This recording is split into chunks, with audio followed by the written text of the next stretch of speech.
An unusual chill in the Central Texas air this morning as Big 12 play reaches the halfway point. We welcome you to ESPN College Football, presented by Vizio. Here at McLean Stadium in Texas, it's the Texas Longhorns and the Baylor Bears. 3-4 for Texas, 0-7 for Baylor. Mike Cousins, John Congemi, glad to have you with us. Watching teams that have come close in many games but have not been able to finish as much as they'd like. And we'll start with the Longhorns. Well, it's been a lot of heartbreak for both teams. You mentioned Texas, the double overtime loss in the beginning of the year at USC, and then last week an interception in overtime to lose to Oklahoma State, and holding the Cowboys offense, that potent offense, to only 13 points. They had a chance to win both of those games but needed to finish. They're looking to finish today. And you mentioned holding teams close. While the offense hasn't always gotten it done, the defense has been spectacular. And they're led by safety Deshaun Elliott and cornerback Fulton Hill. Both have combined to snag 7 of the 9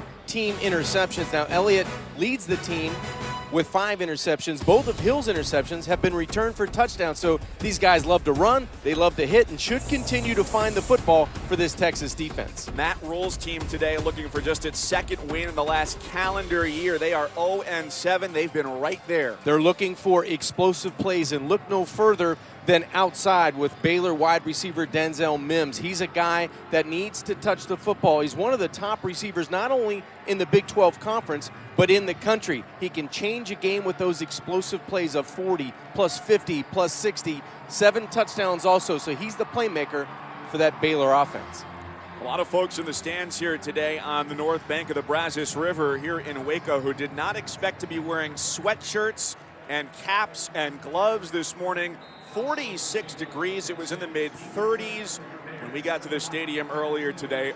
We're hoping here, as we haven't yet reached November in Texas, it gets a little warmer as the day goes on. It should. It was chilly pregame when I was down on the field, but now it looks like that Texas sun is beating right down on the stadium, and it should be a great afternoon for college football.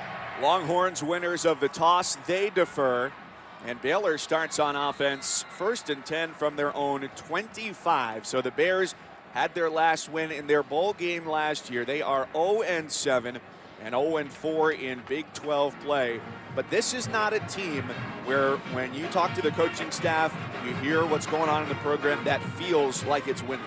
Well, they believe in themselves. Head coach Matt Rhule, he's a strong-minded guy. And I know the offensive coordinator, Jeff Nixon, they feel like they have athletes on offense, on defense, on special teams that can get the job done. So you're looking at a guy in Coach Rhule that instills that belief, that confidence in their offense, and it starts with Zach Smith at quarterback. 10th career start today for the sophomore from Grandview, Texas, who's back to pass on first down. Now to cross the 30-yard line, there's the first catch of the day for Mims.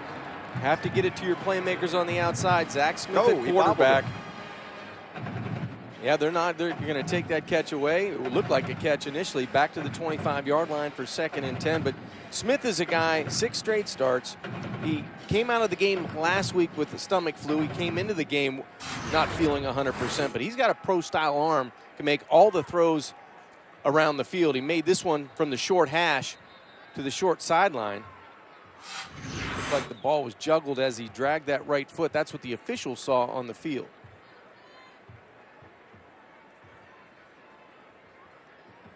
The clock was started inadvertently. The ruling on the field is an incomplete pass. 2nd down.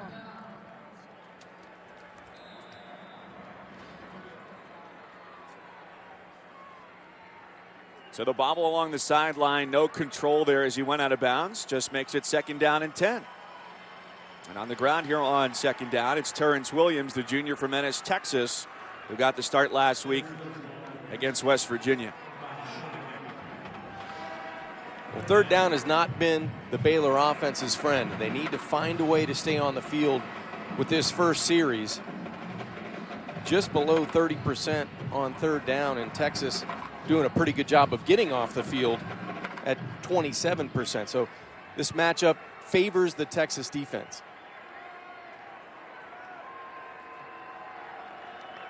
Nicholson from the backfield, spread out wide against a 4-man rush. The throw is tipped, and it's picked off. Taken away by Deshaun Elliott. He's headed back the other way with space along the sideline, and Elliott is in for a Texas touchdown.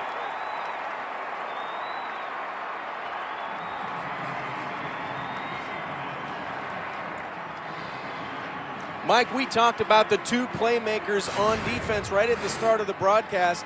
Deshaun Elliott, the safety, he's going to benefit from the tip ball in the middle of the field. He reacts quickly to it, takes it the other way. That's his 6th interception on the season. Gets a good block by a couple of his teammates, and Texas starts out with a defensive score.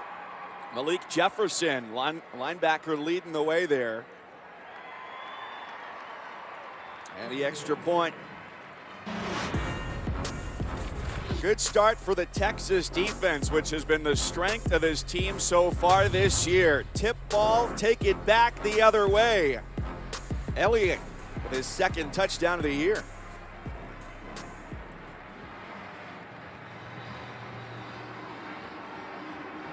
So this now raises the question. We saw Charlie Brewer last week for Baylor, who helped start that 4th quarter comeback against West Virginia. And Zach Smith got the vote of confidence on Monday from Matt Rhule to say, hey, this is the starter, but it doesn't necessarily mean he's locked into that job for 4 quarters. Well, it doesn't mean he's going to finish, but I would think Zach Smith deserves to get back out on the football field. He's got plenty of game ahead of him. He's a sophomore with starting experience. I think you stick with him. I think you go back out, you let him play the game, get into the flow of the game, and see how they do through the first half, and then possibly Charlie Brewer is an option at that point.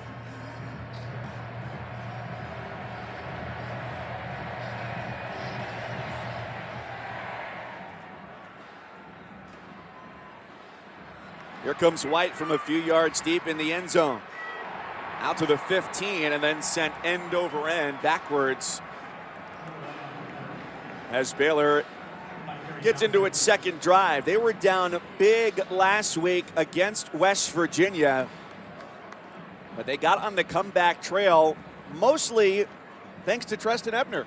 That's right. 2 big plays out of your running back. He was able to really make explosive plays, not only on the ground but through the air, catching the football. And you talked about potentially getting Charlie Brewer in the game early. He led him in the 4th quarter. He's coming in right away. So I thought that head coach Matt Rhule would stick with Zach Smith, but Brewer in the game early after that turnover. Brewer, the freshman from Austin, Texas. More of a runner than he is a passer, and here he is, pinned deep in his own territory to get things rolling on drive number 2, and a swarming Texas defense surrounds the running back Ebner, another freshman. And that's the connection that really had the explosive plays in that 4th quarter. You got Charlie Brewer getting rid of the football on target and on time in his first attempt, trying to stretch this Texas defense sideline to sideline.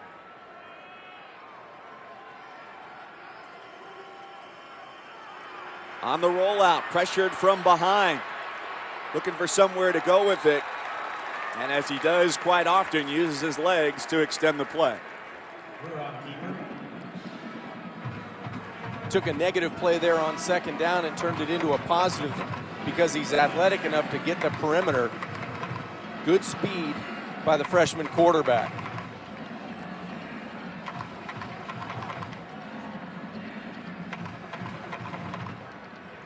This might be quarterback run. You spread out by formation. Looking to throw all the way. He's got a completion across the middle for a 1st down and then some to the sophomore Tony Nicholson.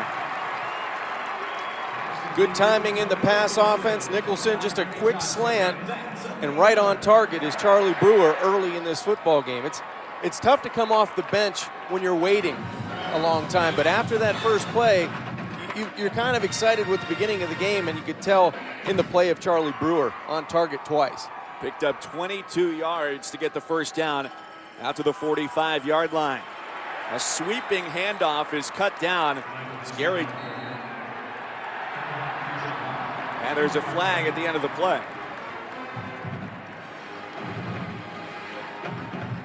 P.J. Locke getting into the backfield.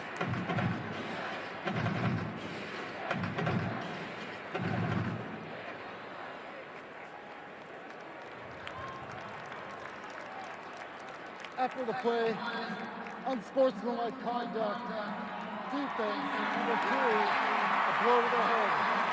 15-yard penalty, automatic 1st down. And this number 2, first unsportsmanlike foul. It's on the cornerback, Chris Boyd. And it didn't take long for Chris Boyd to make a mistake, and head coach Tom Herman finds him on the sidelines next to him. Another flag.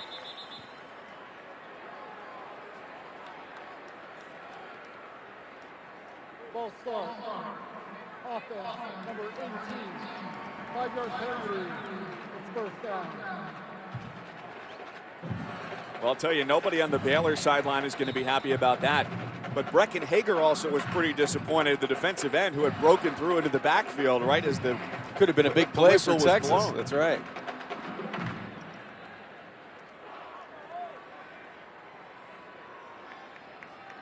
So 1st and 15.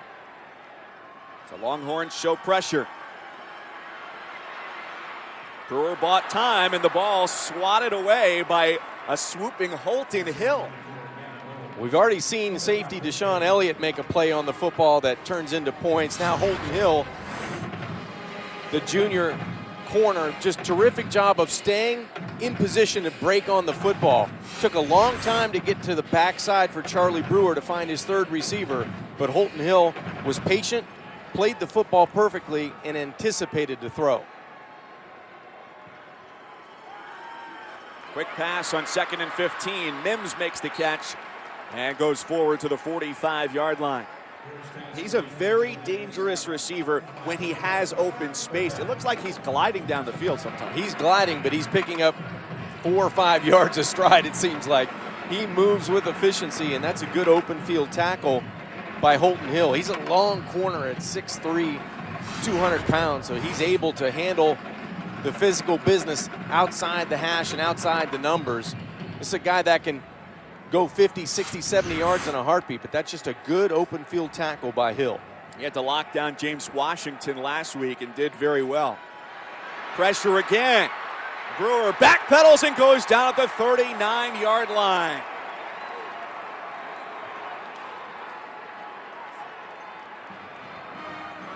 Looked like Bonnie comes in from the short side, the safety. Nobody picks him up. He's going to come from Brewer's back, never sees him. At the last minute, he tries to pirouette out of the sack, but that's just a good defensive call by coordinator Todd Orlando. Pressure in the pocket against an elusive quarterback, 2 against 1 back in the backfield. Texas wins on 3rd down.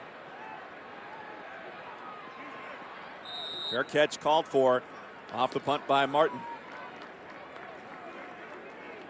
7-0 Texas, 10th interception. Most of the Big 12 for the Longhorns, and they go on offense when we come back.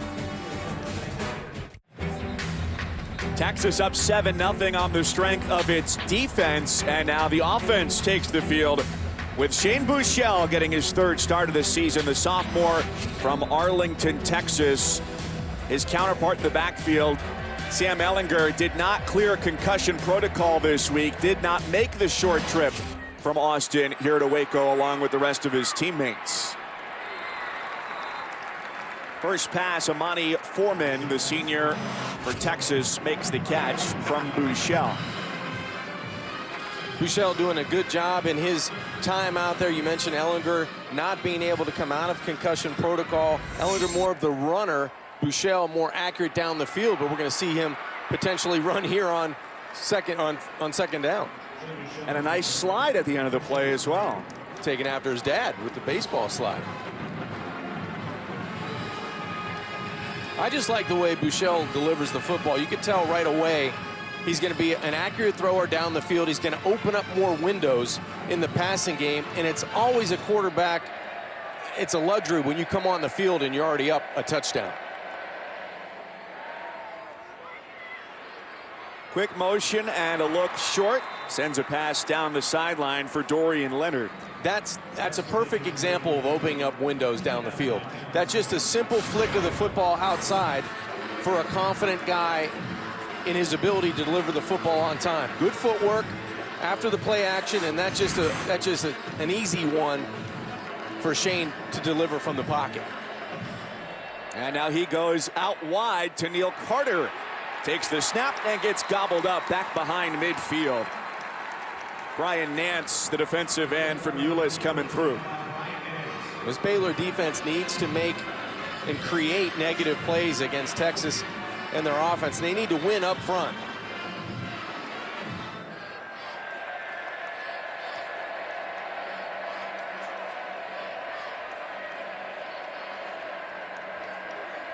The Bears showing some early pressure after the loss, makes it 2nd down and 15.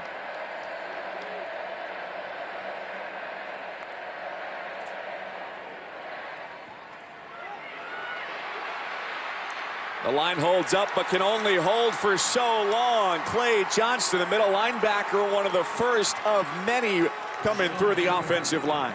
Well, there's 2 negative plays in a row by the Bears on defense. Initially, it was a good pass protection by Chris Warren, the running back. He's going to come up and take on one of the linebackers, but you can only take him on for so long. And now there's 2, 3, 4 jerseys in the backfield of the same color. Another negative play that pushes Texas back to 3rd and 19.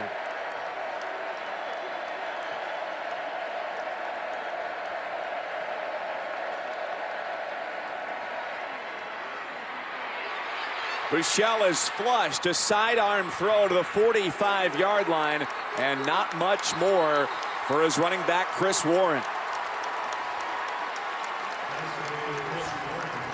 Well, that'll get the Baylor Bears excited on their sideline. Good defensive stand after a couple of big Texas offensive plays. And the problem for Texas today is how is that offensive line going to hold up? They've been depleted with injuries from the beginning of the season. How can they hold up? Shackelford's not in that center. CUNY's in for there, but you've got a weapon in Michael Dixon.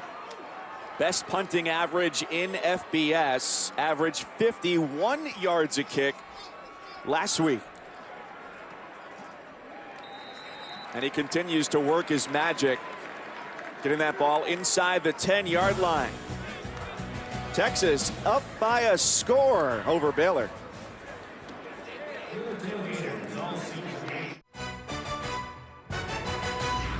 ESPN College Football is presented by Vizio, maker of award-winning 4K displays, and in part by Old Spice.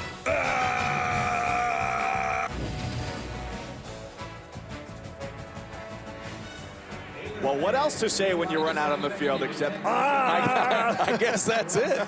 That's a lot of folks on the field before the game. That was a special ceremonial running of the Baylor line of female students who were here in the 70s, 80s, and early 90s before the first-year student organization became co-ed in 1994. So a special day for a lot of former Baylor students today. Texas up 7-0, a pick six taken back by Deshaun Elliott. And this is drive number 3 of the day for Baylor. John Lovett, the freshman from New Jersey, with the carry on first down, and a troublesome trend, at least to start for Baylor, as on each of their first 3 drives, they've started with worse field position, going from the 25 to the 15, and now starting at the 9. It puts great importance on getting this very first down of this drive, and you may have procedure against Baylor to back them up. 5-yard penalty. 2nd down. It's left tackle Mo Porter. I'm not so sure Mo wasn't by himself. Xavier Newman, the left guard, also moved. So you have to be disciplined, especially backed up inside your 10-yard line. Get that initial first down and run your offense from there. So here goes Brewer with a quick throw to the outside. And it's Nicholson who's got another grab to gain back a good chunk of that penalty yardage. And a really good decision by Nicholson to get north and south and try to split the Texas defenders. There's 2 defenders coming in, and he's able to get back some of that yards, most of those penalty yards, and then some for a 3rd and short.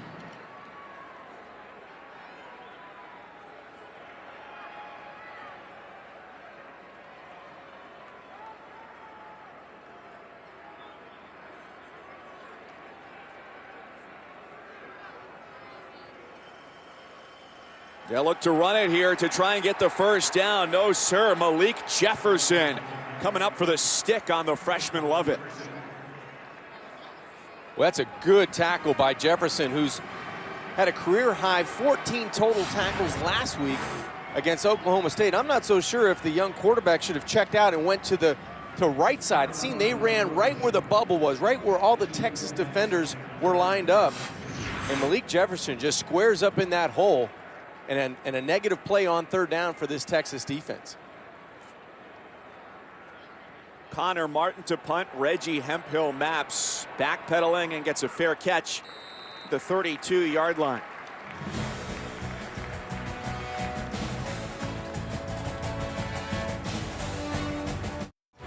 Tonight at 8 Eastern, 5 Pacific on ABC or ESPN2. Be sure to check your local listings, I will. John. Georgia Tech and number 7 Clemson, and Texas Tech against 10th-ranked Oklahoma. If you don't check your local listings, you can always go on your ESPN app, or you can find both. I'll be traveling. I'll be on the app and see how Dabo Swinney and the Clemson Tigers respond after that loss to Syracuse. They had a week off to digest after that Friday night defeat. It's Daniel Young, the freshman from Houston, with just his 5th carry of the year for the Longhorns. Hasn't touched the ball out of the backfield since the San Jose State game back at the beginning of September. So they go the direct snap route once again. It's Carter for the second time today, out across the 35-yard line. So at quarterback today, Shane Buechele getting his 3rd start of the year. And you mentioned this, it's been an ongoing issue. Offensive line. See how they hold up here on 3rd down and 6 for the Longhorns. Looks like Baylor's going to bring pressure on 3rd down. At least they're showing that. Buechele looking at the sideline, trying to get an adjustment here on 3rd and medium.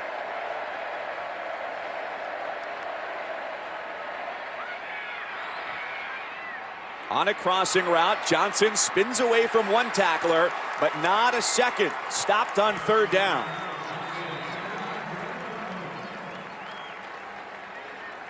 That's a good 3 and out by Baylor. You want to win the field position, especially when you have the punting of Dixon and Texas. You have to be able to get 3 and out to try to make it a little bit easier for your freshman quarterback when you get the ball back.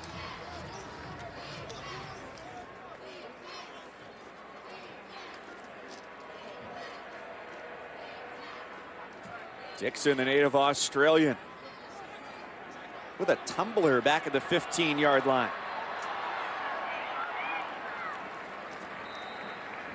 So Texas at 3-4, Baylor 0-7, and we got a couple flags coming in here at the end of this play.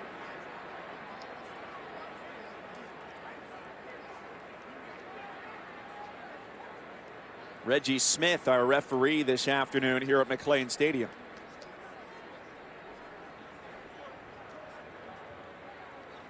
After the play, personal foul, unnecessary roughness, receiving team number 3. Half the distance to the goal from the dead ball spot will be Baylor's ball, 1st down. Chris Miller on special teams coming down to cover the kick, and this is just unnecessary. This isn't a bad decision.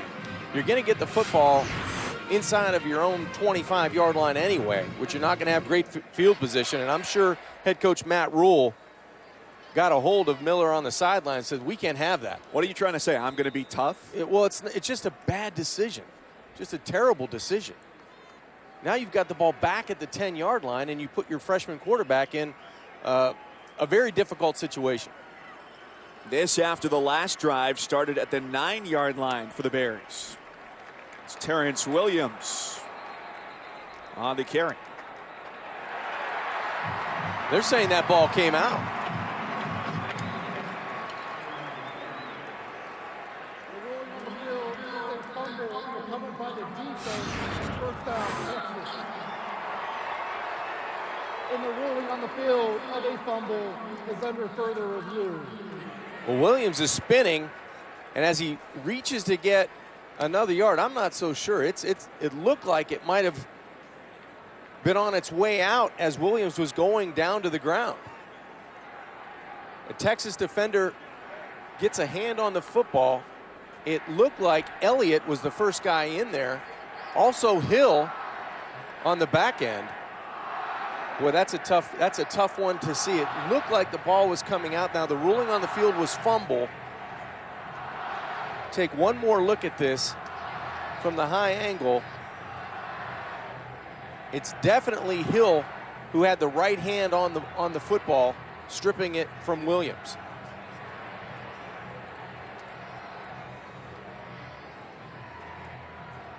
There's the elbow down. Is the ball already out of the left side?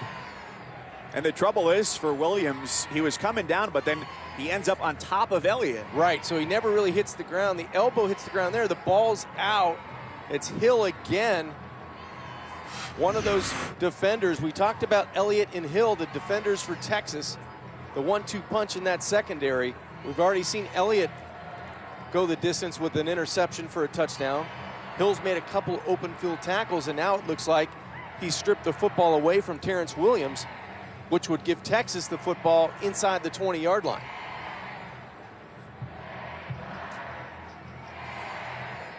And if this play holds up with the ruling on the field, it would compound the bad starting field position that Baylor has had on its last couple drives and set Texas up here with a first down at the 16-yard line. A very short field to try and make it a 2-score game in short order here in the first quarter.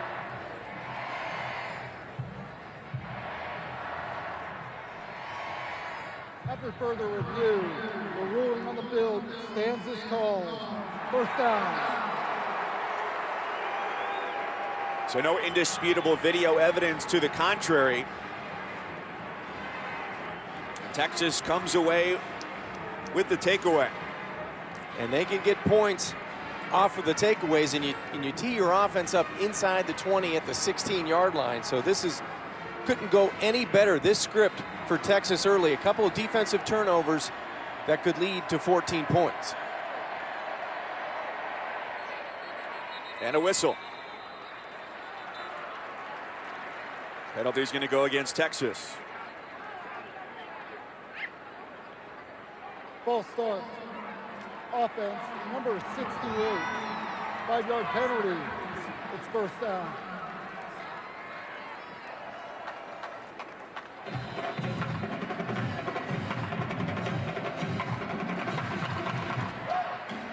Backed up to 1st and 15 for Buechele and the Longhorns.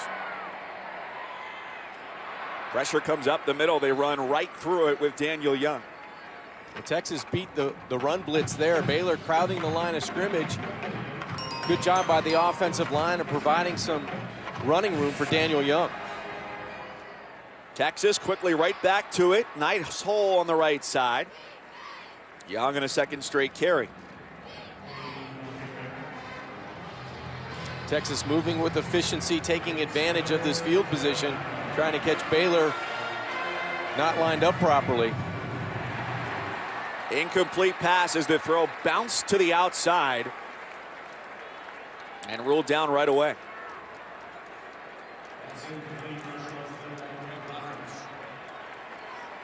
And Mike, this has been a little bit of an issue for Texas this year. Nothing's really a chip shot when the field goal unit comes on the field. Some consolation for Buechele along the sideline. Here on a short kick for Rowland. Just 6 of 11 on the year. And this one's no good.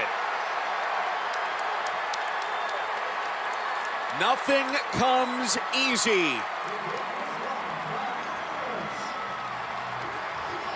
They've struggled. You've mentioned 6 of 11 by Joshua Rowland. That one looked to be low and left from the start, and Baylor turns away. It looked like Lewis, the nose tackle on defense, gets a hand up and blocks the attempt from Joshua Rowland. So the Baylor Bears give up the football, but Texas does not come and cash in. Ira Lewis with the big paw on it for the Bears.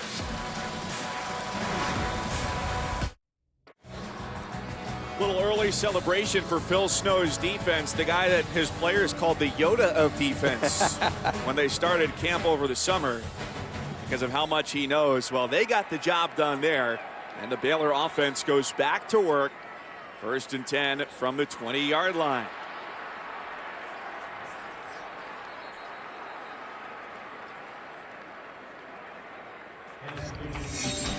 Blake Lynch with the catch on 1st down. Texas trying to get to 500 overall today at 4-4, 2-2 in conference, and Baylor looking for its first win of the season overall. Here are two teams that they're not at the same level, especially defensively speaking, TCU and Iowa State. But for each of these teams this week, a win would represent something very big for both of them. Well, Texas, they want to get to 500, as you mentioned. They feel like they're a better football team than their record indicates with all the overtime misfortune, especially last week at home against Oklahoma State. And Baylor, they're losers of 13 of their last 14 games. They want to be able to get a victory to celebrate their hard work. They've got a lot of good athletes on this team, but it hasn't paid off in victories. Brewer gets flushed out, not enough room to run with it, and he does take off, soaring past Holton Hill. And there's a flag down back at the 11-yard line.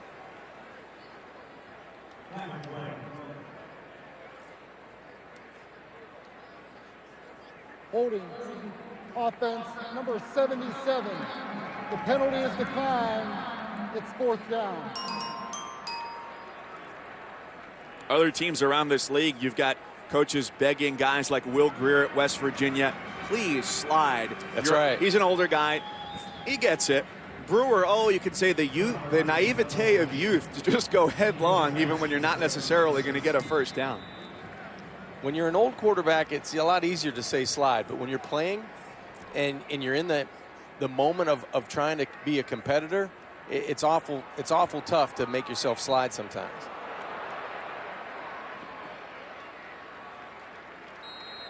That ball's down to 45 with 1:03 left here in the first. Yeah, only a 30-yard punt, and Texas has really flipped the field on Baylor. So this is another opportunity for Tom Herman and his offense. They've had some exciting games. This one started exciting with the interception, Mike. They haven't all ended up the way they wanted. Going to double overtime against USC early in the season. Double overtime against K-State. A winner in that one. I'll tell you what, the last 2 years, they've had more overtime games than since overtime has existed right. in their previous seasons. And then last week, the interception ending things earlier than they wanted against Oklahoma State. Big opportunity here for John Burt. 25 yards on the catch for the junior from Tallahassee. Just his 4th catch of the year. We talked to offensive coordinator Tim Beck earlier in the week. He said John Burt, one of those guys that has had an excellent week of practice, and it shows on that catch. And the ball fumbled and dropped by Leonard.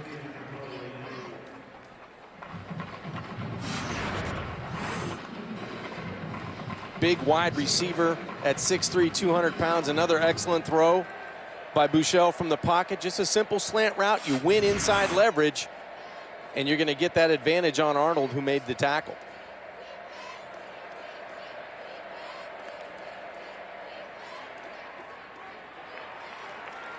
Second down run doesn't really go very far for Chris Warren. For a team that is looking to establish a running game, it's going to do a little bit more than it has this year. 151 yards on the ground per game, but the last 2 games, running game has averaged just 2 yards a carry. Well, Texas emptying out the backfield. 3rd and 10, so they're trying to spread the Baylor defense sideline to sideline. Here comes pressure up the middle, and it's a quick throw across the middle. It's caught by Cade Brewer, the freshman tight end from Austin. Short of a first down. This is the end of the first quarter. Defense, the star of the show here through 15 minutes in Waco. A pick 6 for the Longhorns, the only score as we head to the second.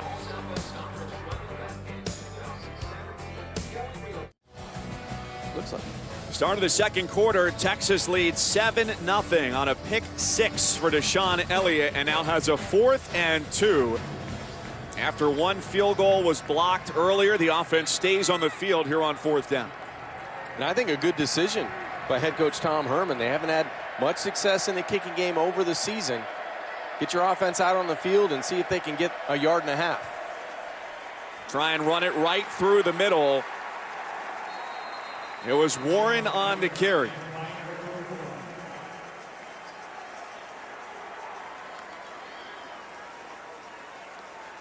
It appeared that ball needed to get to the 20-yard line, and it didn't. Looked like a fumble on the play at the end of that play as well by Buechele. I think if he retained the football, he still would have been shy of the 20-yard line. He's going to follow Chris Warren. This is just a quarterback follow. Does a good job of trying to get airborne. And that Baylor defense, a lot of pressure in the offensive backfield, so he could not give it to Warren. Buechele tried to make it on his own, but a lot of traffic in between the tackles.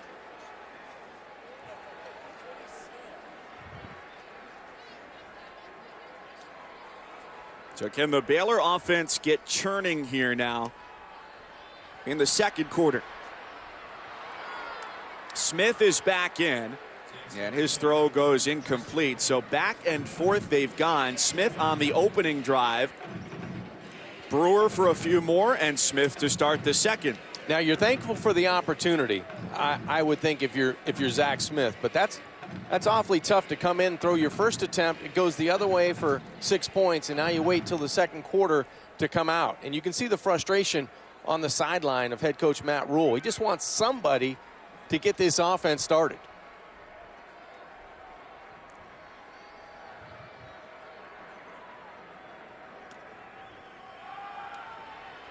Well, this is the guy who got them going late in the game last week, Treston Ebner. The freshman who last week 3 touchdowns, 54 yards on the ground, and better than 100 through the air. We had 2 touchdown receptions last week. He had the 40-yard touchdown run against the Mountaineers, and then he hits the B button, a little spin move to get the football out closer to the 30-yard line. He gets swallowed up by Brecken Hager, the junior from Austin. How about the game he had last week? 2 sacks last week. He was in the backfield a ton. They played what they called their lightning package a lot last week, which is lighter guys at the defensive end spots, and John Bonney kind of playing center field at safety. And that's the 5th tackle for loss for Texas today. 2nd and 13, a throw well high of Denzel Mims at 6'3". Good thing there wasn't too much extra float on that, or else it might have been pick number 2. You know what? It almost looks like Zach just needs to trust it from the pocket. He's kind of aiming that thing out there. Just let it go, and don't worry about looking over your shoulder. It's tough to do when you're in the moment, but just go out and play. He's got a strong enough arm to make all the throws, but he needs one here on 3rd and long. Pressure coming. He goes off the back foot to Ebner, who's cut down short of the 35-yard line. What a great play by Holton Hill. Oh, man, there's 3 blockers out in front, Mike. And Holton Hill finds a way. Officials timeout for an injured player. To stop that play by himself. So it's Ebner who's down on the field, slow to get up after getting undercut by Hill. This is just an excellent call. The screenplay looks like it's going to go for 15, 20 yards. There's 2 Baylor Bears, a 3rd receiver, and Holton Hill is able to beat the block of the wide receiver, split the 2 offensive linemen, and make a big play on 3rd down for this Texas defense. And while Hill got up, he looked a little bit woozy too. But it's Ebner still down for Baylor.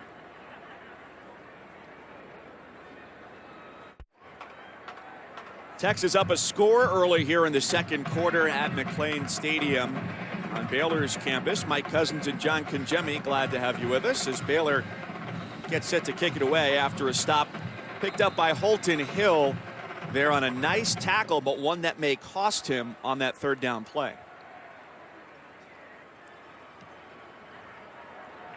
So Connor Martin sends it for Hemphill Maps inside the 20-yard line, where he's brought down after a 47-yard kick by Davion Hall.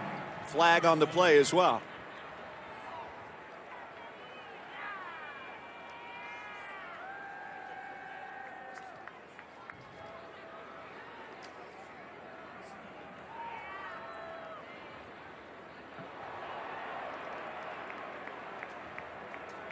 So far, it's been very much a defensive battle this early afternoon.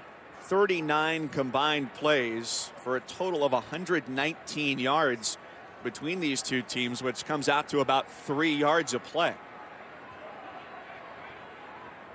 After the play, personal foul, late hit out of bounds. Receiving team, number 2. At the distance to the goal. First down.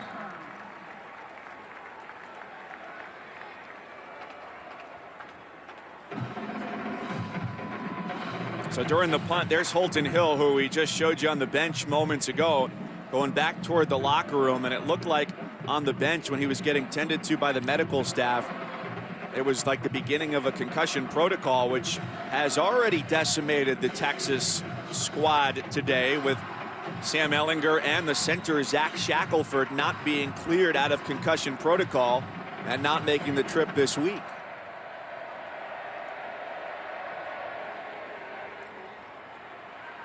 Off to the right side on first down for Tennille Carter. Holton Hill, you mentioned going to the locker room for another look by the trainers. It was a spectacular play that he makes, fending off the block, but that helmet gets right on the knee or the thigh of Ebner, who also was down on the play, and slow to get up was Holton Hill.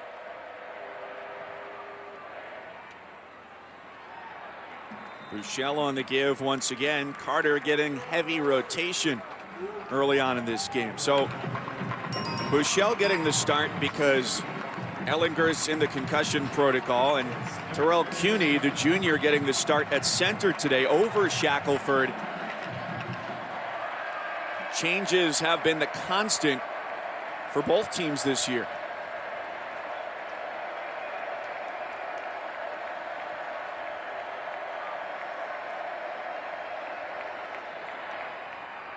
Looking to throw 3rd and 3, and a crossing route gets the job done for the first down. Colin Johnson, the senior, with the catch. Good patience by Shane Buechele and good pass protection by the offensive line. Plenty of time to scan the field and let this develop down to the wide side. Just patience, waiting for that receiver to open up.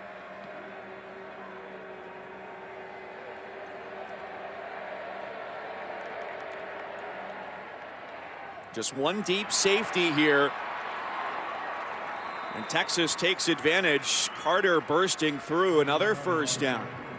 Picks up 15 yards. Good patience has been shown by this freshman running back, Carter.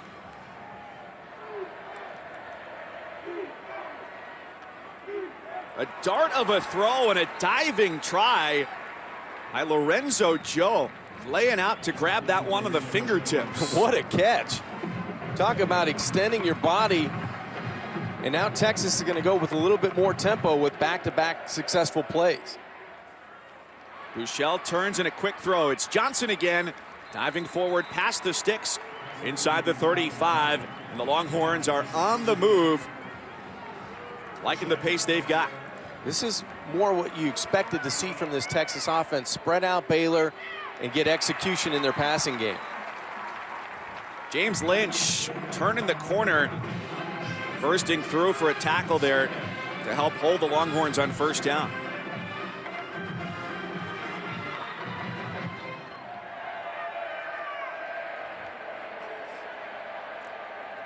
Baylor, massive defensive substitution here on 2nd and long.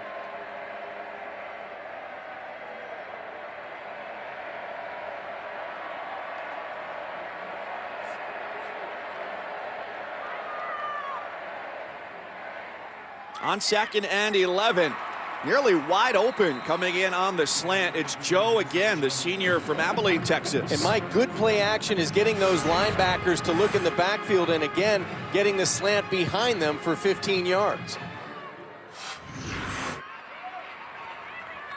Well, a quick completion and a quick tackle as well. Johnson there to get it. Seems like things have been set up pretty well here for Buechele. He's got a quick decision and gets rid of the ball. And I think Tim Beck, the offensive coordinator, is getting into a rhythm of what Shane does really well. It's play action, accurate down the field with the football on those quick slants, and they're beating him with the tempo and speed of the throw.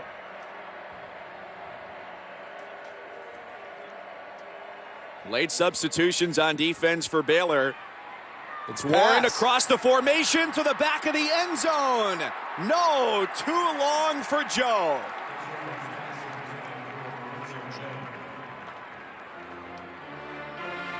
Boy, what a call by Tim Beck.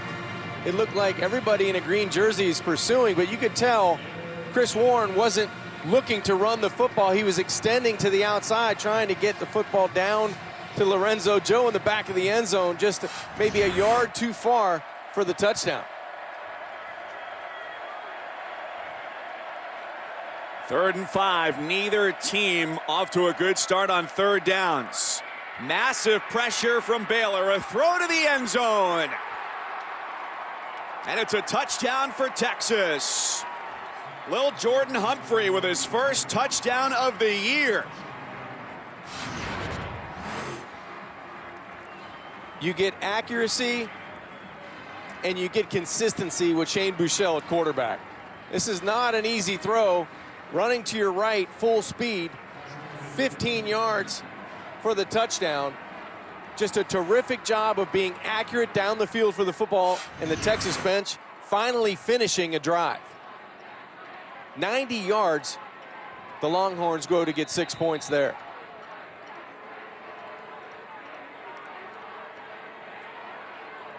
Roll in for the extra point try. Not good on the first field goal attempt, but the extra point, no problem. He hasn't missed one of those all year. 14-0 Texas. So if you like offense, you just had to be patient to start off your Saturday of college football.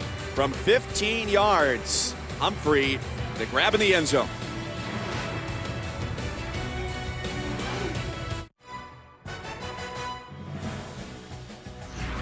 ESPN College Football, brought to you by Wendy's Fresh, Never Frozen Beef Hamburgers, the official hamburger of the NCAA, and Degree Deodorant. It won't let you down. On site here today, the Wendy's food truck. Could have been nice to get an invite to that, Mike. I did. I just. Oh, you didn't tell? Okay. I didn't pick you as my +1. No, sorry. You know, I could have helped. You put down a couple burgers in your day. I'm pretty good at that. 14-0 Texas with 9:42 left in the second quarter. Injury update from Texas. The school says that P.J. Locke in the secondary, ankle injury. He is out, not going to be back the rest of today. Holton Hill, the standout cornerback, a head injury, is currently being evaluated.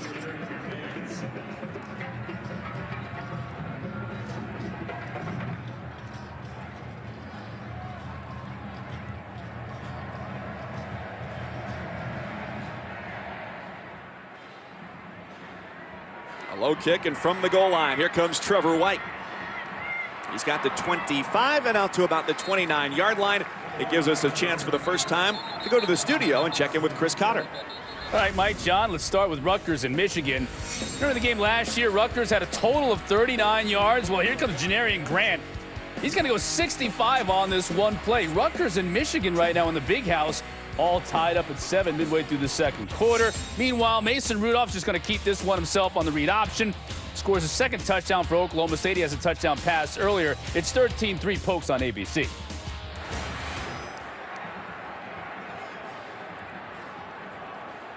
Well, Chris, perhaps more eyebrow-raising than the Michigan-Rutgers score is what's going on during that update along the sidelines. After this play was over, all of a sudden, everybody not quite content to go back to their respective benches. No, there was a little pushing and shoving around midfield, and it drew a lot of white jerseys around green jerseys on the sidelines, and that doesn't usually end up well. So we saw a couple flags come out at the end of a lot of pushing and shoving. After the play, unsportsmanlike conduct, Texas, number 7, non-football acts and taunting.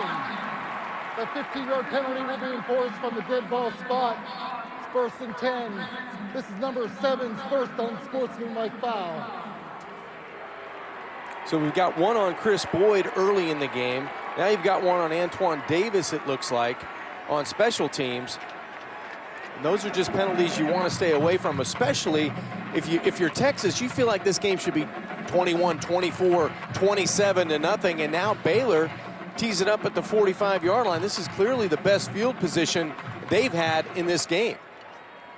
And they switch things up at quarterback again here to get things going on this drive. They started with Smith, went to Brewer on the subsequent drives, back to Smith, and now back to Brewer, the freshman from Austin.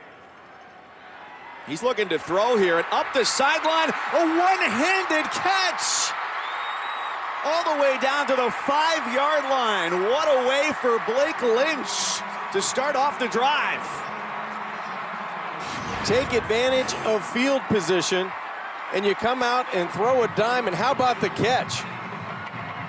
Just a great job of getting this ball out. Solomon throws it outside, and then the one-handed catch by Blake Lynch goes for 41 yards.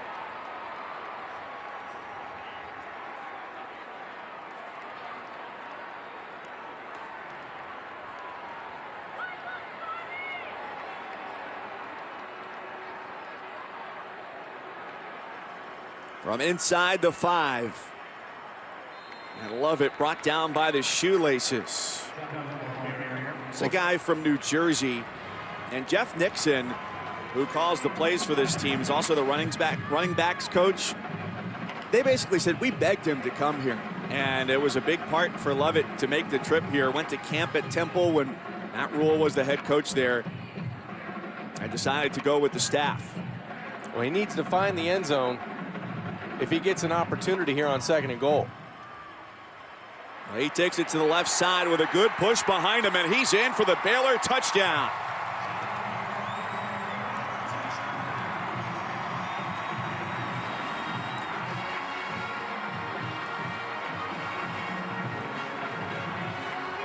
And Mike, that's just simply cashing in on field position. You get an explosive play from Brewer with the one-handed catch to Lynch.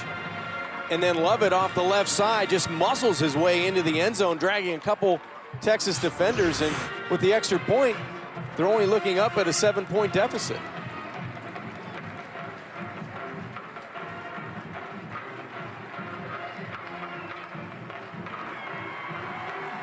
So Baylor is happy to be close, while, like you said, Texas feels like this game should be a much bigger gap on the scoreboard. It sure does feel that way. With the way the field has been tipped in the Texas favor, it just seems like Texas should have a 2-touchdown lead, but fighting their way back, that's what both of these coaches instill, toughness in their teams, and they have history of going against each other in the AAC, so they know each other, their personalities, the way they coach their teams.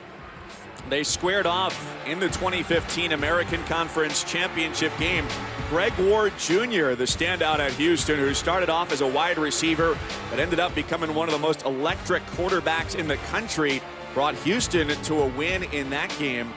And the guys from the people around their staff said they didn't really talk very much this week. Weren't really sure how to handle that. They weren't comfortable. You know, do I call? Do I not call? They have great respect for one another, and I think that brings out the best in both of these teams. Right now, Rhule on the left trying to get their first victory, and Coach Herman, one of those coaches to make the leap from the American to the Power 5 conference. It's become a league that has almost become like the chia pet for coaches. That's right. You just add a little bit of water, a little bit of talent to the roster, and all of a sudden those coaches' careers really start to grow. It's kind of funny between these two coaches. It's like after you go on the first date, right? Things are great. So they played each other in 2015. After that, though, who's going to make that first move? Who's going to send the first text? You know, it's a little uncomfortable. It's uncomfortable right now. But then they get at midfield today. They have to embrace at that point. I just think they have great respect for the way they run their programs and the way that their beliefs are, and they're trying to instill in these young men become leaders not only on the football field but in life, and you got to respect the way they go about their business. Young in the backfield here with Buechele. Texas takes a timeout. Texas calls their first timeout of the half. 30 seconds.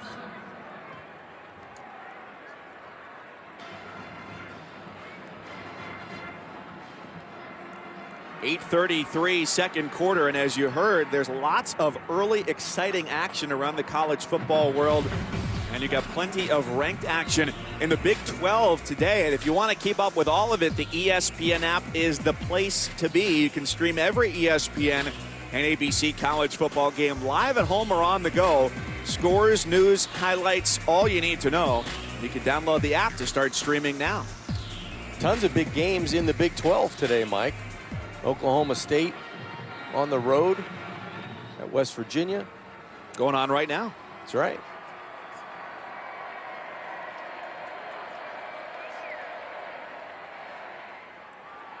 So a clear out of the right side and trying to run that way.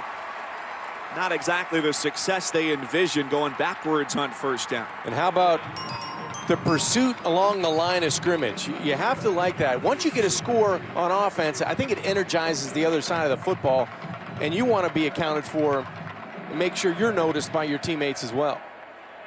Buechele clears out, and another direct snap.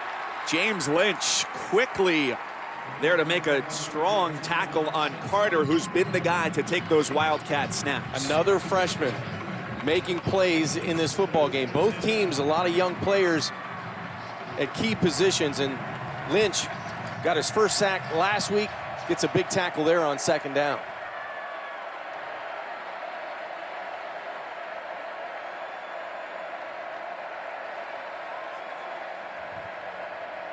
Last time in this formation, Texas wanted to get to the slant routes, open up the middle, going 5 wide.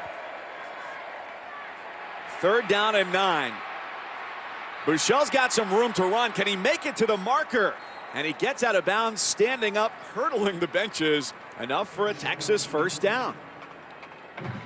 And I know the head coach, Tom Herman, you got to be holding your breath anytime number 7 takes off, because there's not a whole lot of depth there with Ellinger out with the concussion. You've got your starter in Buechele, an ankle not 100%, so anytime he takes off, you have to be careful. There were offensive substitutions. The ball was not made ready for play, and Baylor not given an opportunity to match up. There will be no timeout. Matt Rhule, understandably, in the officials' ears, making sure that everything was officiated to the letter of the law. But as you mentioned, going back to the Texas quarterback situation there, you've got Buechele, who's been working through an ankle sprain that he suffered against Iowa State.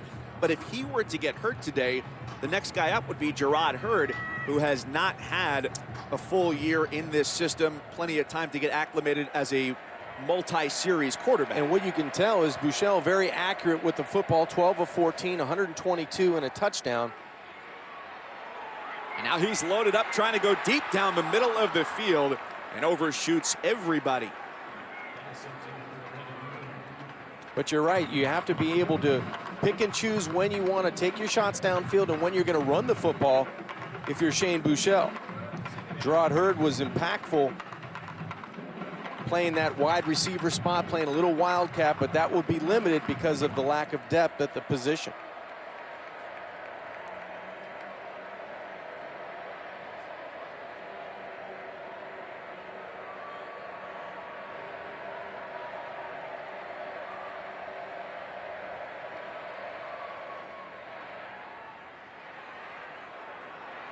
Plenty of space. Lorenzo Joe's been a popular target today. He's got a first down and takes it to the 45-yard line. into Baylor territory.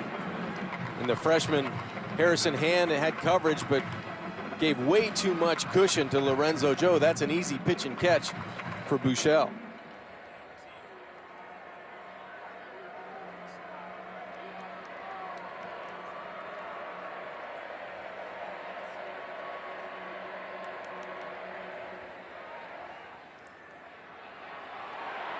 Find some space along the outside inside the 40-yard line. Armani Foreman. Seems like Texas has had no problem between the 20s. It's finishing. You have to be able to get into scoring range and maybe even strike outside of that red zone with a big passing play. Joe's been the guy on the outside. They've hit 8 different receivers on the afternoon. This is really more significant workload for Buechele since September 28th against Iowa State. Played a few snaps against Oklahoma, but it's been a lot of Ellinger. Now setting up to try and throw downfield, and a very wobbly short pass from Humphrey. Well, a couple of trick plays. The execution not perfect. For injured players. Well, it looked like they had what they wanted, but confusion in the Texas backfield by a Baylor defender threw off the timing of the pass on the outside. And the injured Baylor defender is the linebacker Eric Oger.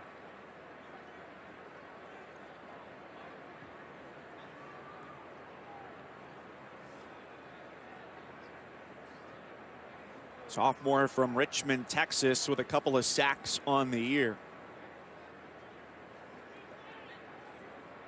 Looking at that left ankle.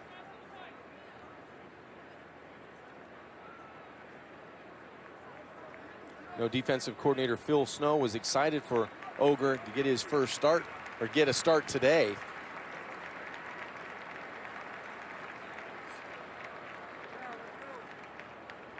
It's been a defensive unit for Baylor this year, where players have shifted positions, tried out new roles, but he's been able to sell them on that because he says, look, this is something that is not unfamiliar for me. I've been coaching for decades. I've moved a lot of guys around. They have the athletes. They just need to plug them in at the right spots. So 3rd down and 2. Humphrey takes the ball. Those 3rd down and short plays have been really difficult. That looked like another great play by Ira Lewis up front. All right, here they go, right back to the line of scrimmage. We got a timeout from Baylor. Prior to the snap.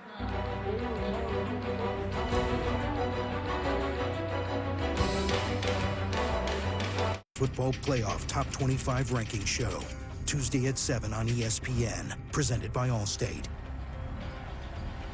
4th and 2 for Texas. Baylor 38-yard line.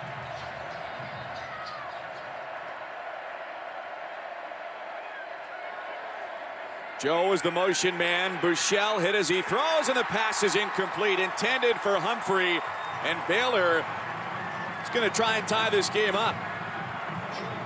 Great defensive stand by the Baylor Bears. Taylor Young in the backfield, making it difficult to convert that 4th down opportunity for Shane Buechele. He's going to sneak through from that linebacker position, comes right through the guard center gap, forces Buechele to miss wide and outside.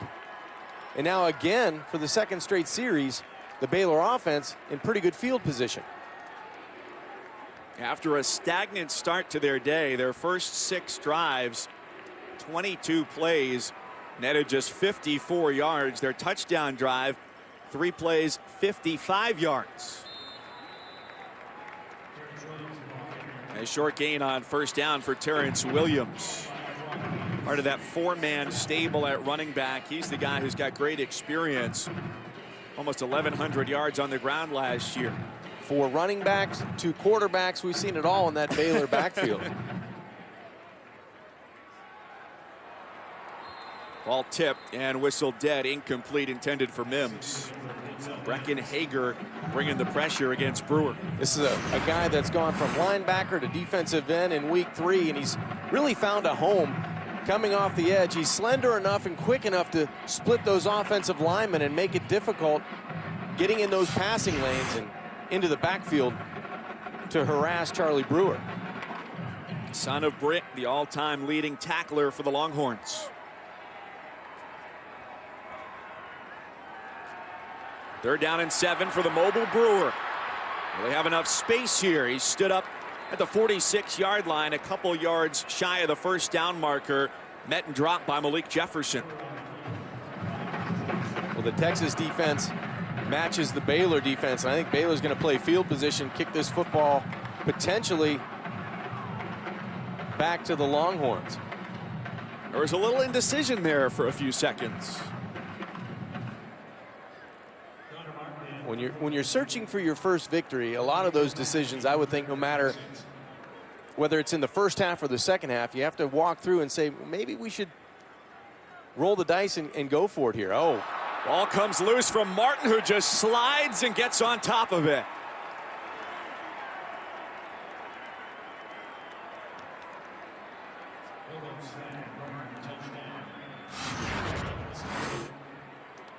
well, can Texas, the question is, can Texas take advantage now of another opportunity with a short field?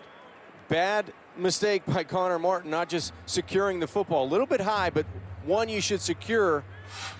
Took his eye off the football, and now Texas is going to tee it up at the Baylor 28-yard line. Can't have those mistakes when you're an 0-7 football team, down 7 at home, trying to take advantage of that offensive series a couple of minutes ago.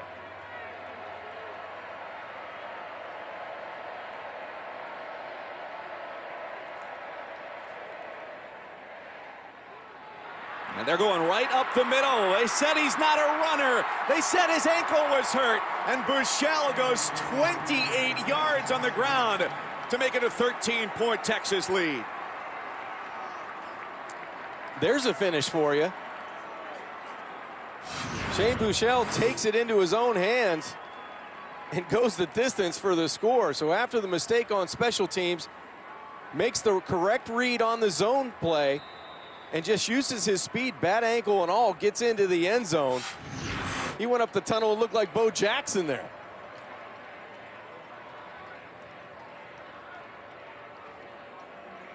Big play there with 3:51 left in the half, and the extra point is good.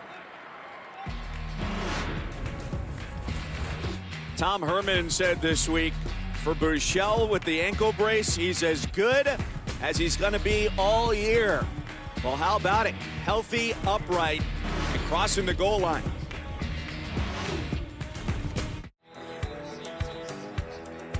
Slow start, no matter for Tom Herman and the Longhorns. 2 out of their last 3 drives have culminated with trips to the end zone. Well, they get the defensive score early by Elliott on the interception return, but you can see the offense punt, you get a blocked field goal, but then starting to catch fire, they took advantage of field position and a turnover on downs by Baylor and turned it now into a 21-7 lead.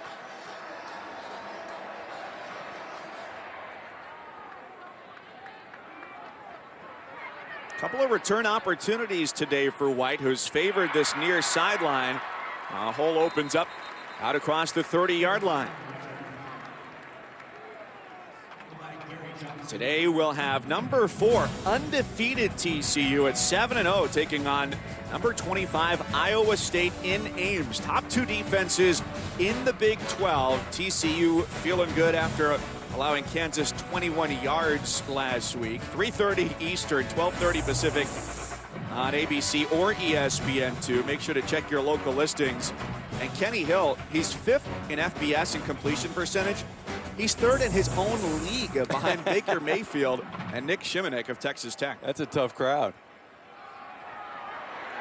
Good important drive here for Baylor is Jamichael Hasty, the sophomore from Longview, Texas, who's now healthy after missing 4 games with a knee injury, goes for a dozen as they try and climb back here with Texas set to get the ball to start the second half. Yeah, you want to get a score before halftime. It doesn't necessarily need to be a touchdown, but you'd love to get points before halftime.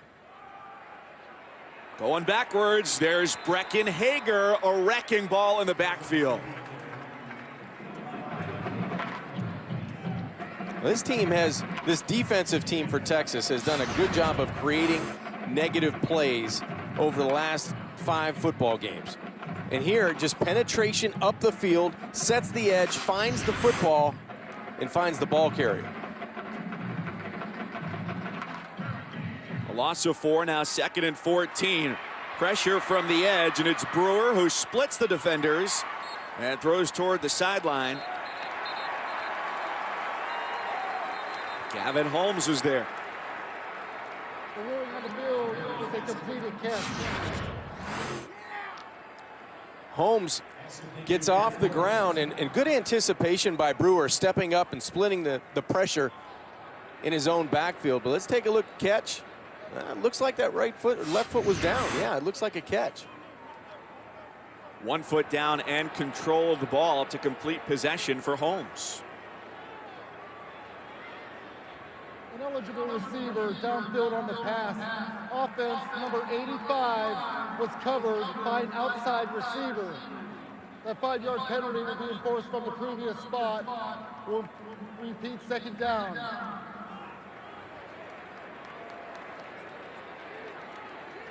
That's going to take back the nifty footwork by Gavin Holmes on the Baylor sideline. It's not going to make Matt Rhule very happy either. He gets ushered back toward the sideline. And this year, coaches have to know that the officials are instructed to throw the flag there without too much warning when the coaches get out onto the field. I might have been upset too, because that never really saw the flag until late. That was a good job of anticipation by Charlie Brewer, stepping up into the pocket to find Holmes, but it looks like it's coming back.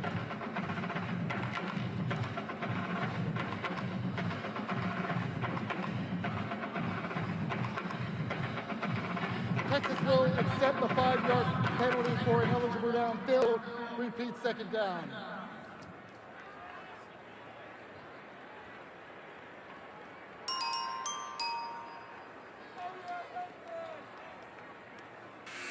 (21-7) Texas over Baylor. 2:42 left here in the second as the Longhorns look to get to 500 and snap a 2-game slide. And Baylor looks for its first win of the season, with its last victory coming in its bowl game at the end of last season. The discussion was pending a completed catch. Because the catch was completed and confirmed in replay, Texas has decided to accept the ineligible receiver downfield. It is second down. More delays on this play than a windy tarmac at a hub airport right now. You've had experience at that, huh? I heard you had a little adventure. I did. It was a tough 28 minutes from Dallas-Fort Worth to Waco, that's for sure.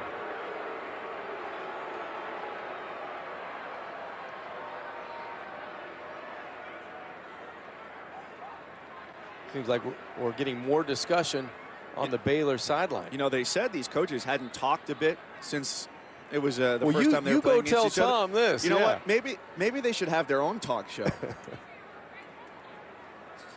It's a tough call. If it's a 5-yard penalty, make it a 5-yard penalty and let's go. We have officially the most deliberated 5-yard penalty in the 2017 college football season.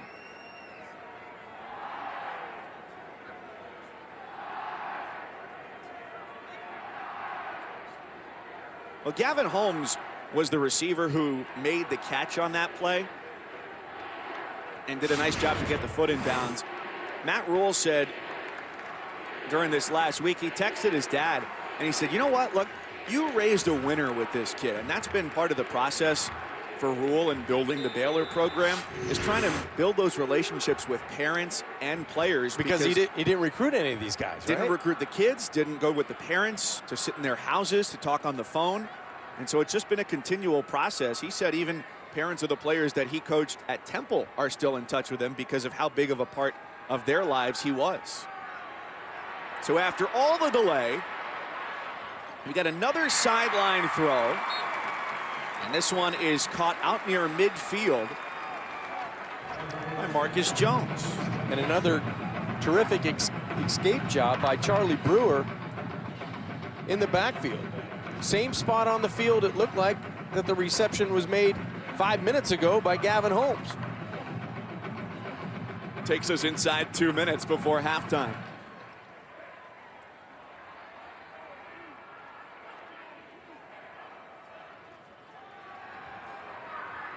Pressure from the Longhorns, and that ball slipped through the hands of Chris Boyd, the cornerback on the outside. Tough coverage. And a positive play that time by Chris Boyd.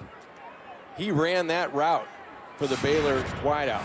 That was good recognition. Never was threatened deep, never got out of his back pedal, and his eyes were on the football and on the quarterback the entire time. And the good news on defense as well for Texas. Holton Hill cleared out of the concussion protocol after he went back to the locker room. He's back out on the field. Clean catch, clean punt for the Bears.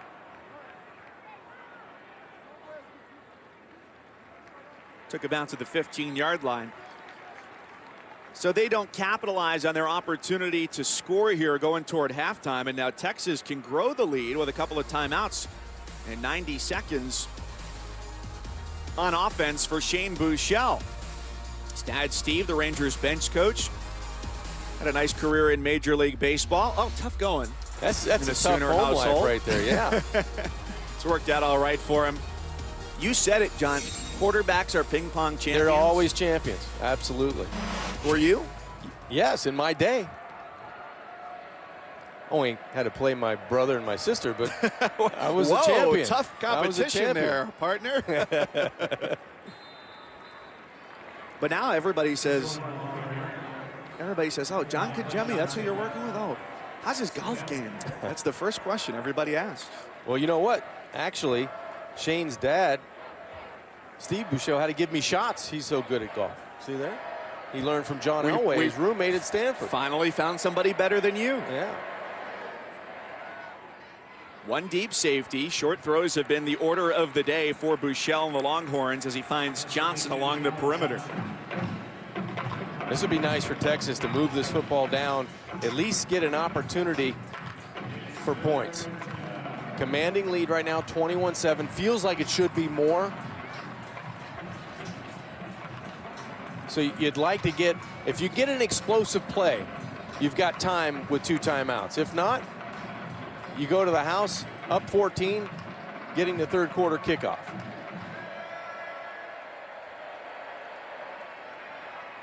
Empty it out. Carter takes it. Looks like Baylor may take a timeout with 21 seconds.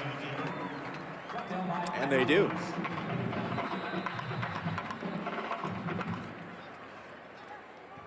We got a lot coming your way at halftime with Chris Cotter leading the rodeo in studio. Oklahoma State taking on West Virginia. A great kickoff simultaneous to ours. And taking a look at the rest of the Saturday slate.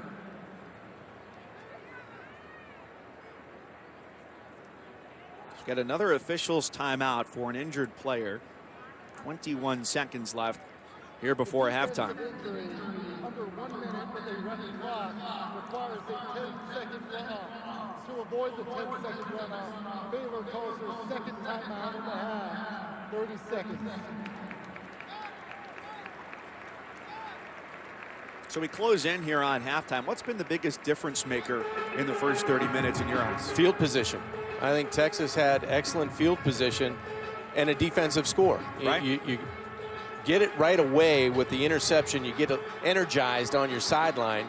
Then you take advantage of field position to finish with 21 first half points. So could it have been more? Yes. I think Texas left some points out there with the blocked field goal opportunity. You go for it on 4th down, you don't get it. So there was opportunities in the red zone for more points, but you'll take the 14-point lead.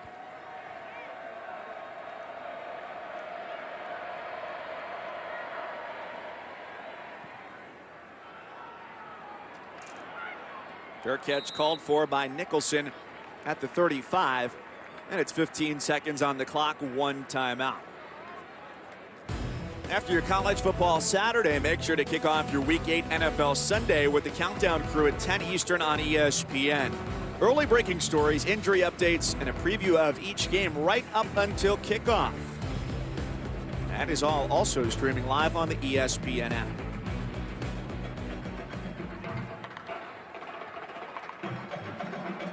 Quarterback change again, back to Zach Smith here for Baylor. He's the guy with the strong arm, so if you're going to try to throw a football downfield with 15 seconds left to get into field goal range, he'd be the guy.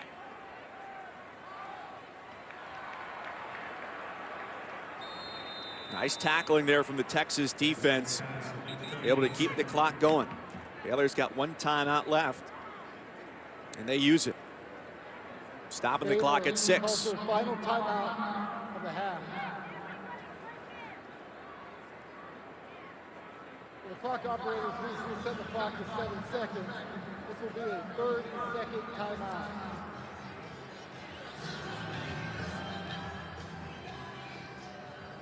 Well, while we've got the opportunity, let's take a look at our all-state, all-hands-in play for this afternoon's game.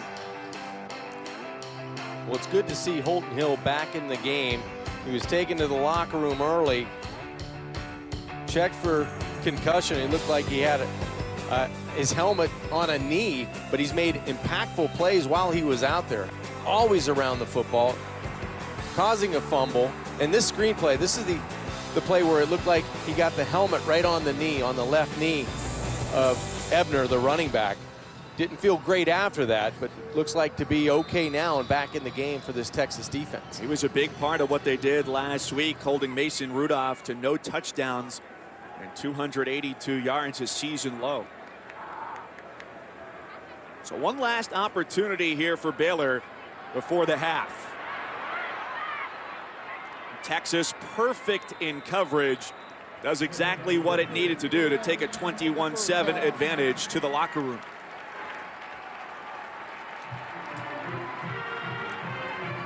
Back and forth, Baylor went at quarterback, starting field position an issue. The defense has been the constant for Texas. It got them started, and the offense picked up where the defense left off. Texas has its eyes on 4-4 on the year. They don't want this to be their trap game this week against one of just 3 winless teams in college football. Stay tuned for our halftime report. We'll have scores, updates, and features along with stats, analysis, and highlights of this game. Longhorns 21, Bears 7. That's coming up right after these messages. Because it started with defense, as it has most often this year for the Longhorns. They did a nice job of getting the Longhorn bench up early with the interception by Deshaun Elliott. He goes 43 yards untouched to open up the scoring. And then it was Buechele on the run. He finds little Jordan Humphreys in the corner of the end zone, a 15-yard flick of the wrist. And then the guy with the bad ankle, he's able to go 28 yards untouched on the zone read. Buechele capping off the scoring for the Texas Longhorns in the first half.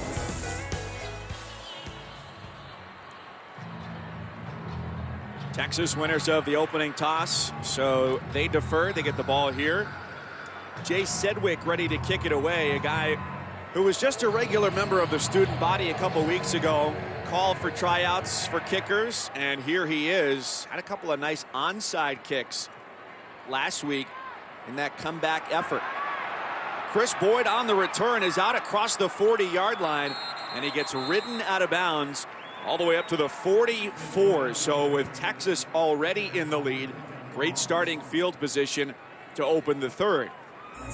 Get a chance to look back again quickly with today's game track, brought to you by Taco Bell, which shows us what we know. It was a nice first half for Shane Buechele. Efficient from the quarterback position.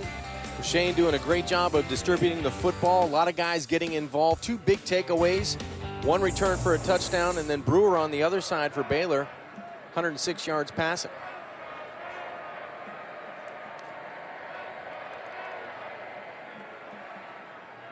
Buechele's got all sorts of time. That ankle has looked quite healthy here today. Sliding safely across midfield. Good awareness by Shane Buechele. Nothing there down the field. Doesn't want to force it. You've got great field position and a comfortable 14-point lead. You want to keep your offense on the field, make positive plays on first down. He gives it up for Carter, who lost his footing in that 2nd and 5 play. See if there's any adjustments made at halftime for Texas when they were in 3rd and 5 or less. A lot of negative plays, a lot of problems moving the chains on 3rd down and on 4th down. So let's see if Texas has a new wrinkle on 3rd down. 3 for 9 on conversions in the first half.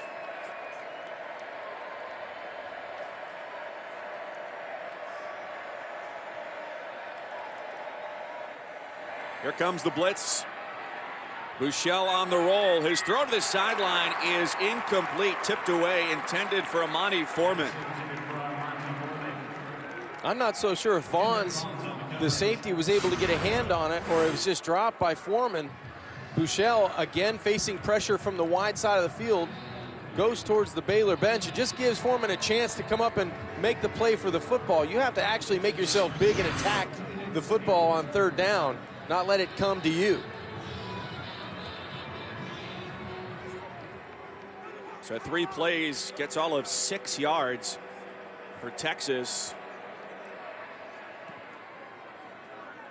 And with an opportunity to make a statement here to start this second half, they don't get the job done on offense.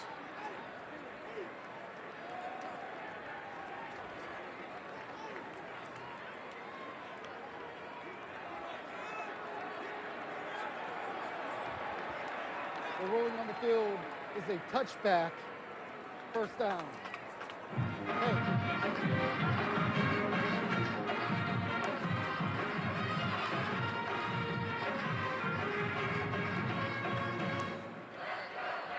Mic check. 1-2, 1-2. We got him. Got him loud and clear.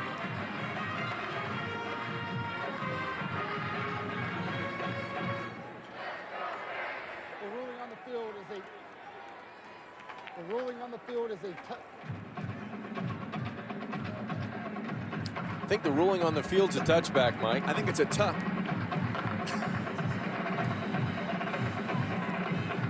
Difficult when those microphones don't cooperate.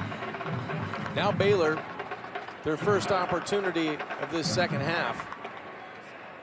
Need to get something going early. Getting some big blockers out in front. Terrence Williams. Saw Xavier Newman, the left guard, pulling around there earlier after they tried a screen pass in the game. He wasn't quite as effective as a blocker. That substitution in time for Texas on defense. I think it's important for Baylor, if they're going to start the second half with Charlie Brewer, they should end the second half with Charlie Brewer. Give him an opportunity, one of these quarterbacks, whichever one it is, to play consecutive series.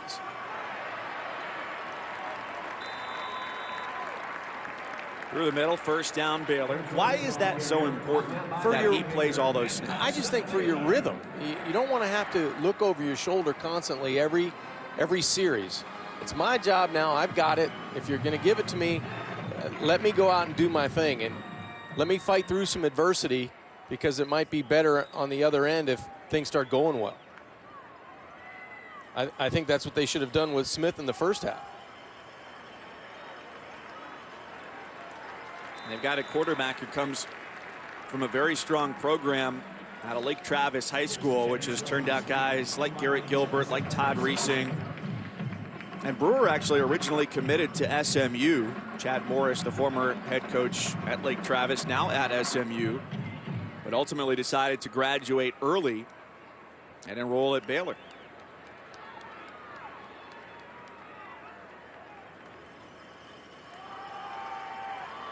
So more of a commitment to running the ball here. And a gain of a pair on second down. They weren't able to get to that because it felt like, with the defensive score early in the game from Texas, bad field position, you're trying to do anything you can to get first downs. But the plan was that if they could run the football, it's going to take pressure off of Smith. It's going to take pressure off of Brewer so they don't have to do too much in the passing game. Stay balanced and, more importantly, stay on the field. coming into this game averaging about 4 yards a carry on the ground. Now on 3rd down and 3. Looking for some short routes. Holton Hill in coverage again. He went to the locker room in the first half, came back, and continues to be exceptionally effective. Well, Mike, there's our guy again. I mean, he's one of the best. There's a Dr. Pepper Museum and Free Enterprise Institute. Did you know that back on October 24th, you could have gotten free admission if you sang a Dr. Pepper jingle at the museum? I might have sang one, but it would have been so bad they still would have not let me in. Well, John, we got plenty of time if you'd like to try today. I don't think so. A hard pass, right? Oh, yes, that's exactly right. So Texas gets the ball back here. Second drive for them of this 3rd quarter. And a toss out toward the numbers for Lil Jordan Humphrey, who had a touchdown catch in the first half.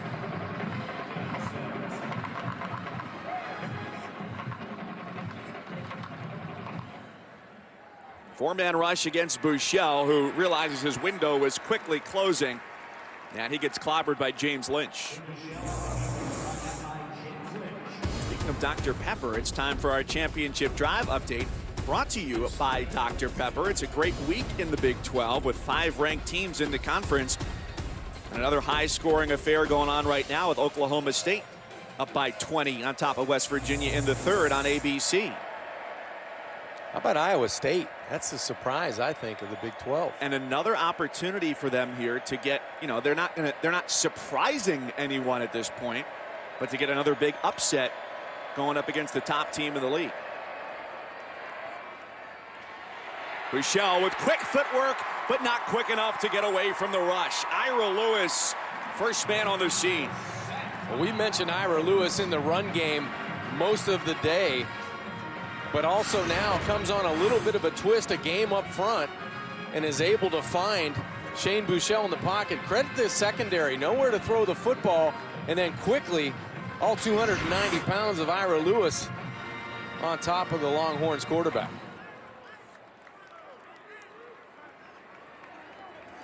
Team leader with 3.5 sacks.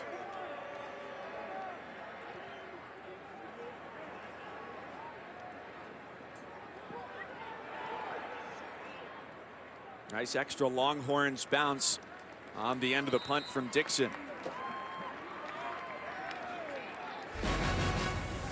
4 straight weeks where he's had one at least go 60. Came up a little bit short, only 54. Great day for the punter.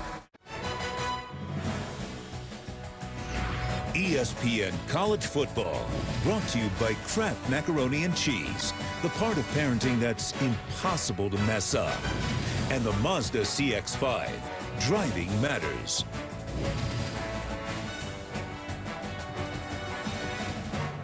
Great day for football here in Central Texas. One of the few college football stadiums where you can arrive via watercraft. It is pretty cool. It's a great looking stadium. I'm sure the students, some arrive by foot, some arrive by water, but it's a great scenic place and really a nice home field advantage, I would think, for the Baylor Bears once they get this thing cranked up. First down design quarterback run for Brewer. Going back and forth with the quarterbacks today between Smith, the sophomore, and Brewer, the freshman from Austin. That's 5 quarterback switches today and 3 times that Brewer has been inserted into the game. Well, it's sure tough to get consistency, and if I'm Charlie Brewer or Zach Smith, just let me know if this is my second half, because one play, 2 plays, 1 series, 2 series, you just can't get a lot of rhythm going. Ball comes loose on the handoff, and it's quickly scooped up by Texas. The defense comes up with another takeaway. This time it's John Bonney. Well, earlier in the game, Deshaun Elliott turned an interception into a touchdown. This time, John Bonney almost takes that forced fumble, the scoop and score. Good exchange in the backfield, but Lovett loses the football. And Bonney, the junior from Houston, right man at the right place at the right time, scoops it up. And again, the Longhorn offense is going to be teed up with excellent field position. Third takeaway on the afternoon for head coach Tom Herman and his defense.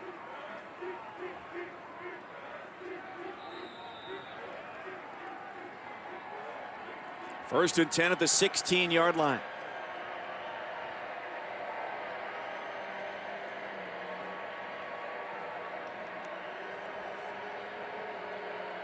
Daniel Young, the running back, with 4 wide. Here comes pressure, quick throw.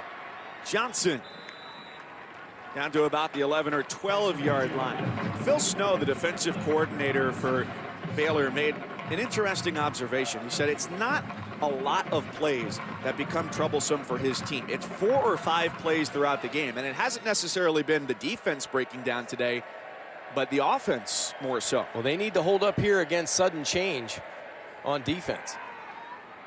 Rhule in a strong pocket, finds a crossing route, a stiff arm, a stretch by Brewer, and he's brought down shy of the goal line.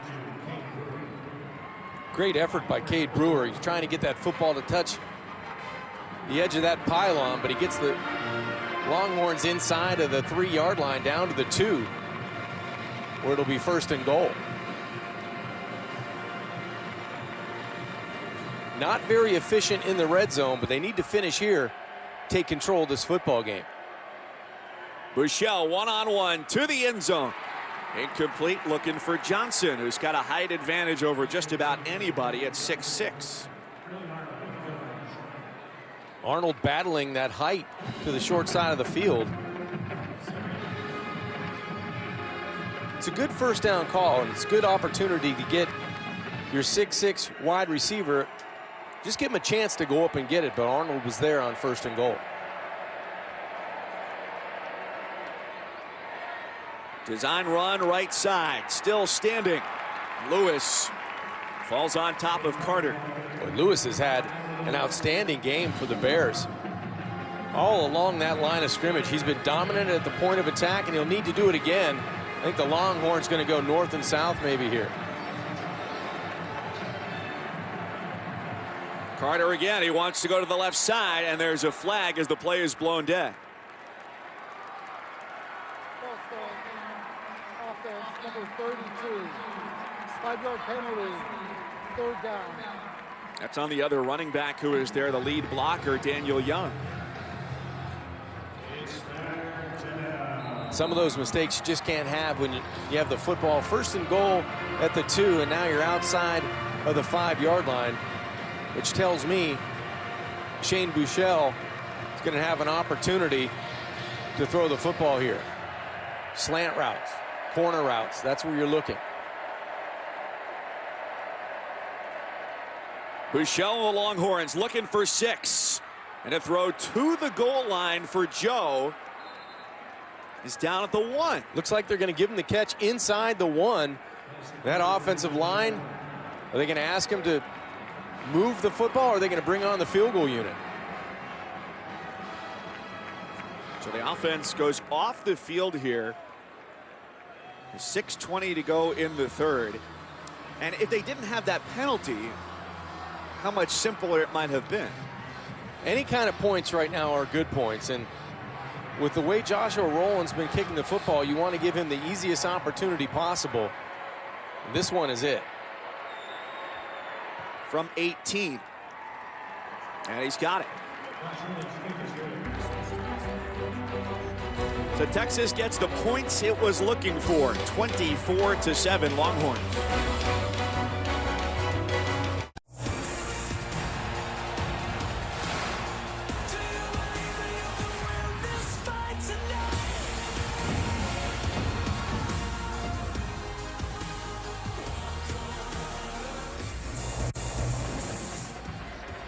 Clemson in action for the first time since its loss against Syracuse a couple weeks ago. The last Georgia Tech win at Clemson, 2008. It's been a while. It's been a while. And how about Georgia Tech? I mean, they're a couple plays from being undefeated. You lose a double overtime game in the opening week against Tennessee, and then Miami makes a big play at the end of the game to really seal a victory and steal it from the Yellow Jackets.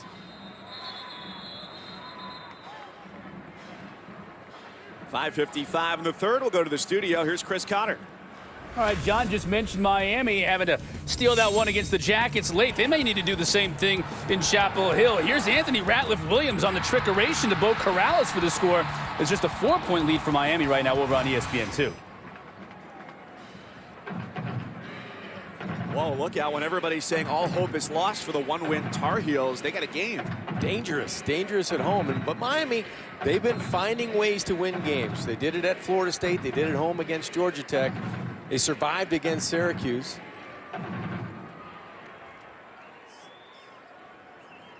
And our 6th quarterback change of the day for Baylor as Smith buys himself some real estate and throws too high on first down. You know, Mike, I just feel like it's unsettling for an offense, for the other 10 guys in the huddle or the other 10 guys at the line of scrimmage when you're constantly changing your quarterback. I know you're trying to find different ways to move the football, but I just feel, as a former guy that played the position, it sure doesn't do you any good with your confidence to stand on the sidelines and you come in and you miss one like that and you're wondering why, and then the next series you're on the sidelines again. I think especially for Brewer, who's on the sideline right now, think about how he might feel after he helped engineer that comeback last week to say, well, do you trust me or not? What have you done for me lately? And it's one of those things where it's just tough on both guys. It's not fair to both guys. But talking a takeoff, not enough to pick up the first down there on the run.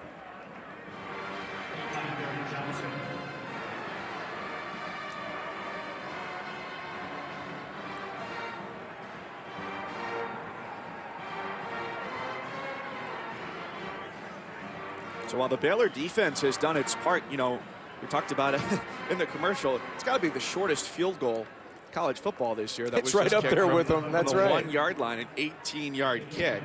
The Baylor defense has held up all right, but the offense has just not given them enough time to get breaks on the sideline or enough room to breathe. Fair catch called for and taken at the 27-yard line.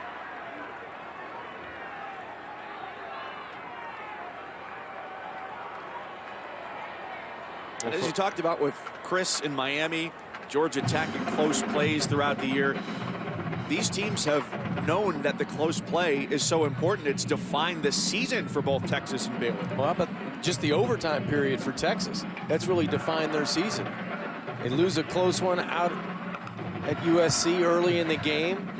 Last week at home, you lose by 3 with the interception in overtime. Oklahoma, it's not an overtime situation, but it's a 5-point game against one of the nation's best teams.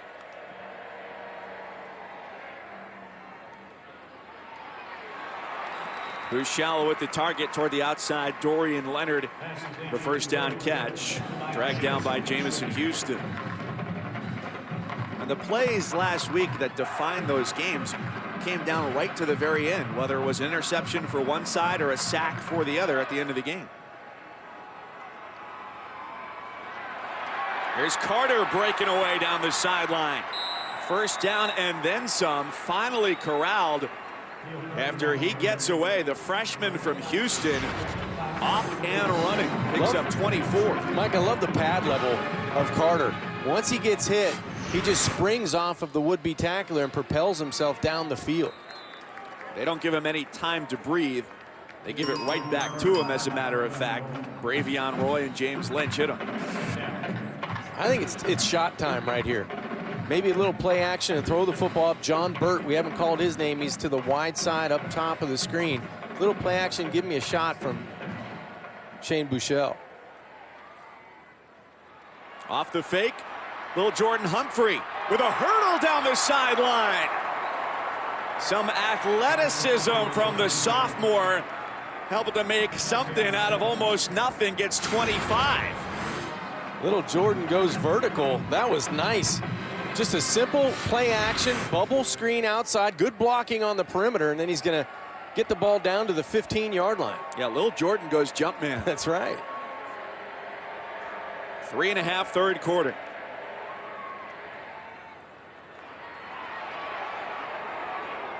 Back to Jumpman Jr. inside the 15. Great athleticism on the prior play. Just goes clear over the would-be tackler, Jamison Houston. Carter off to the right side, slips one tackle, finds the end zone, but a flag from the backside of the play may be a hindrance to putting 6 on the board. Holding. Offense number 51. 10-yard penalty. Repeat second down. That's on Terrell Cuny, who's starting at center today with the regular starter Zach Shackelford not cleared out of the concussion protocol. There was a big hole in the middle of the field for Carter. Center number 51, Cuny. He's going to get called for the, looked like the right arm inside, pulling down the nose tackle, Tyrone Hunt. You mentioned a lot of injuries early in the season for Texas up front. 2 young guys at tackle, and now the junior filling in for the sophomore Shackelford. The Bears drop 8 into coverage, and it pays off. It's an interception in the end zone, and here comes Arnold on the return.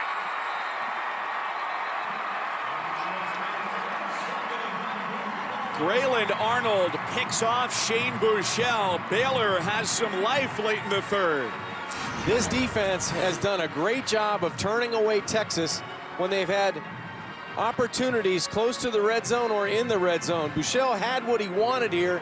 He just threw a flat ball, came out just a hair flat. He wanted to get over the under coverage of Grayland Arnold, but Arnold goes vertical, makes a nice play on the ball, and now the Baylor Bears get another chance starting at their own 20. Came into this game with just 1 interception as a team this year and allowing the most yardage in the Big 12. The quarterback carousel continues. Brewer takes the snap and hands it off on first down. Charles Omenihu did a great job at the point of attack for Texas, that right side. He's a big man at 6'7", 280 pounds, and just stuffed the Baylor run on first down. But that's the story, Mike. You mentioned it. It's been Smith and Brewer, and then Smith, back and forth at quarterback. Trying to find a winning combination. Second down pass is complete, but another stick from Houghton Hill. He's one of the better defensive players I've seen all season. You got to love what Houghton Hill did last week against Oklahoma State. Breaks on the football. He's physical. He tackles well in the open field. He's got the entire package you're looking for, not only at this level, but possibly at the next. And now can they come up with just a first down?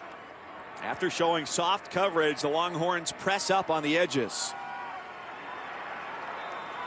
They go to Hasty, the sophomore from Longview, Texas, and that is not the answer they wanted. Malcolm Roach, terrific job of contacting Hasty in the backfield behind the line of scrimmage. Too much penetration on first down and on third down allowed by the Baylor offensive line. That offense may just stay out there on fourth down. Say, all right, selling out for the pass. 4th and 2. Just a 3-man rush. And the throw across the middle is incomplete. Texas will take over with great field position once again. That's just a missed opportunity by Baylor. Texas wasn't lined up properly. They had guys all over the place. And you've got to throw right in the middle of the field. And Charlie just missed his wide receiver. Did you think it was a panicked throw? He might have been shocked he was that wide open. You know, sometimes when you're in the middle of the field, Mike, you've got a lot of arms and you're just trying to get the football through the line of scrimmage. He should have hit him, but maybe he didn't have a clean window. He was trying to throw it around an arm and missed him. 1st and 10 with the ball on the Baylor 28. Off the quick toss, Carter, who showed some explosiveness earlier. Takes it down to the 20. Carter gets a lot of yards after first contact. He's done it all afternoon.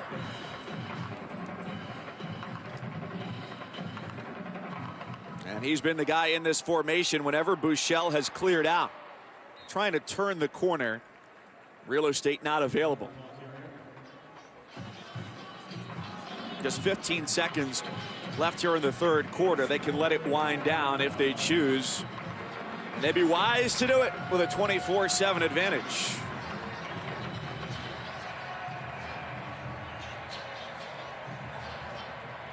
This is the end of the third quarter. The Longhorns have 500 in their sights, 24-7 on the road with 15 minutes to play.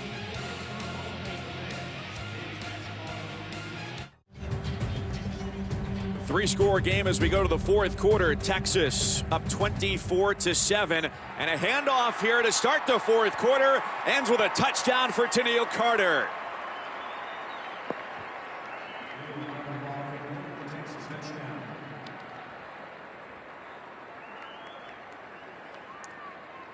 A 19-yard sprint by Carter. He deserves a touchdown. The way he's run the football today in between the tackles, accelerates right up the middle of the Baylor defense, who's been very good on that end of the field in the red zone, but this time Carter makes him pay for 6. The extra point is good.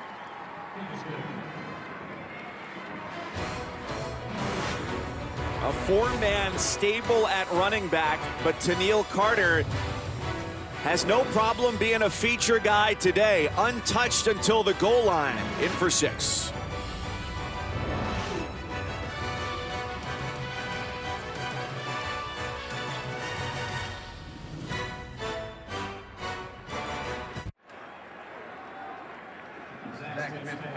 Play back underway here at McLean Stadium.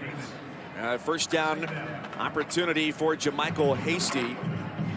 Zach Smith is in at quarterback for Baylor. Back and forth they've gone. It will be interesting after this game to hear the thought process of going back and forth between Smith and Brewer. Denzel Mims, I haven't gotten to call his name in quite some time as he goes over the middle. Picks up 21. You're right, we haven't said his name since early in the contest, and when you play quarterback, you have to be tough. Zach Smith took a big shot at the end of that pass, but Baylor now close to midfield.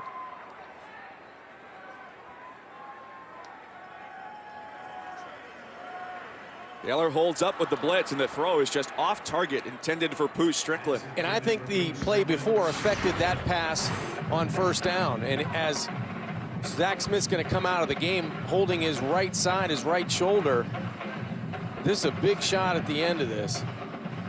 That's actually the play, the last play, where he threw the football. He knows something's wrong with his shoulder, so he's going to come off of the football field and under the tent right away. So it's Brewer, the freshman from Austin, with an empty backfield. They designed the run for him, and he takes it across midfield. That's what he can do well. And if there's any optimism here on the Baylor side, it certainly can be with Brewer at quarterback, because he came in last week and the offense scored 23 points on its final 4 possessions. Unanswered in the fourth quarter to make it a game, and had a chance to tie it up with that 2-point conversion.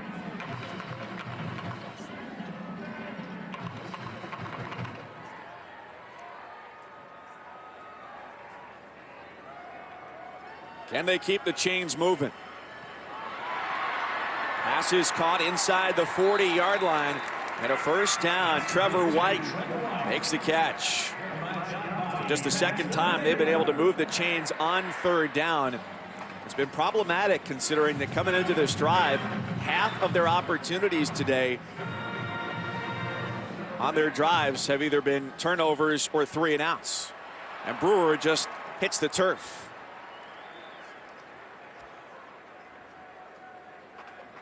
Good pressure again. Gary Johnson coming from the wide side, the field side. Todd Orlando trying to heat it up on first down to break the momentum of the Baylor offense, and it was the pressure again in the pocket that led to a negative play.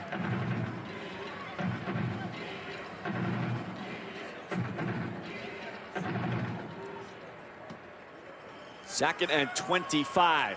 How much of that can they get back? Denzel Mims helps the cause as they'll be just a little bit shy of the original line of scrimmage.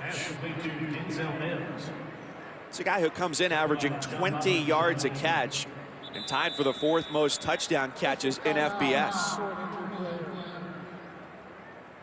The injured Longhorn as the defensive end, Charles Omenihu.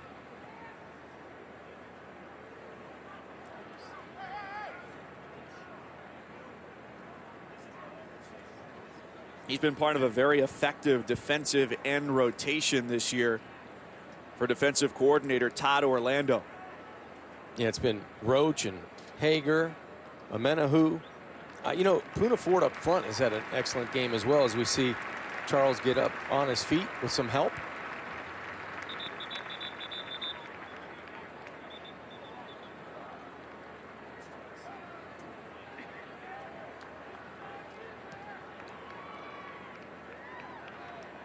The 3rd down and 11 coming here for Baylor. It'll be their 15th snap behind the chains today. So plays going 11 yards or more for a 1st down for Baylor. Well, it's tough to put plays together with any consistency when you have that many plays behind the chains.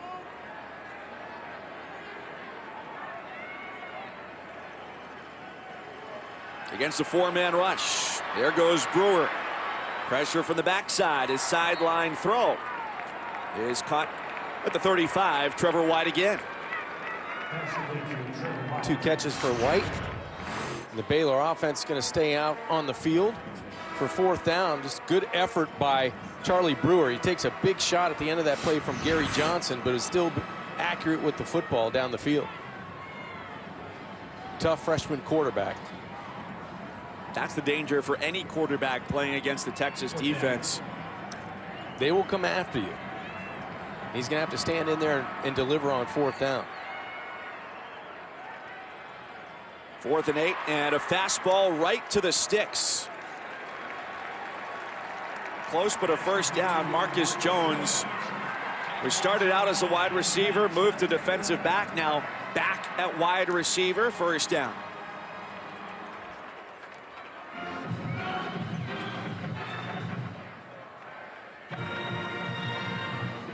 A big comeback last week with Brewer on the field.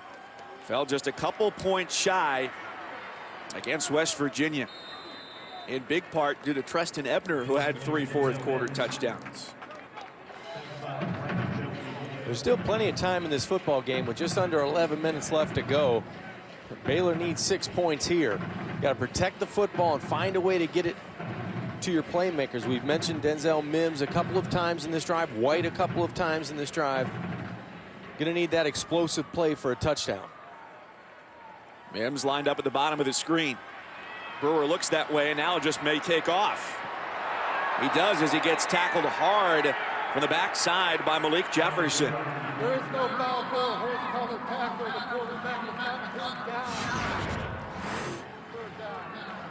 I think it was more of a hit from Jefferson with his right hand and arm. See if he takes a hold of the shoulder pads. I think it's more of a hit and a slide to the back of the jersey. I don't think he got to the nameplate or inside the jersey to bring him down. I think it was more of the momentum going down towards the sidelines. Still a dangerous play by Jefferson. Another 3rd down. We've got a whistle before the snap. Timeout, Texas. Prior to the snap, Texas calls their 1st timeout of the half. Baylor on the move. Time to scheme before 3rd and 6.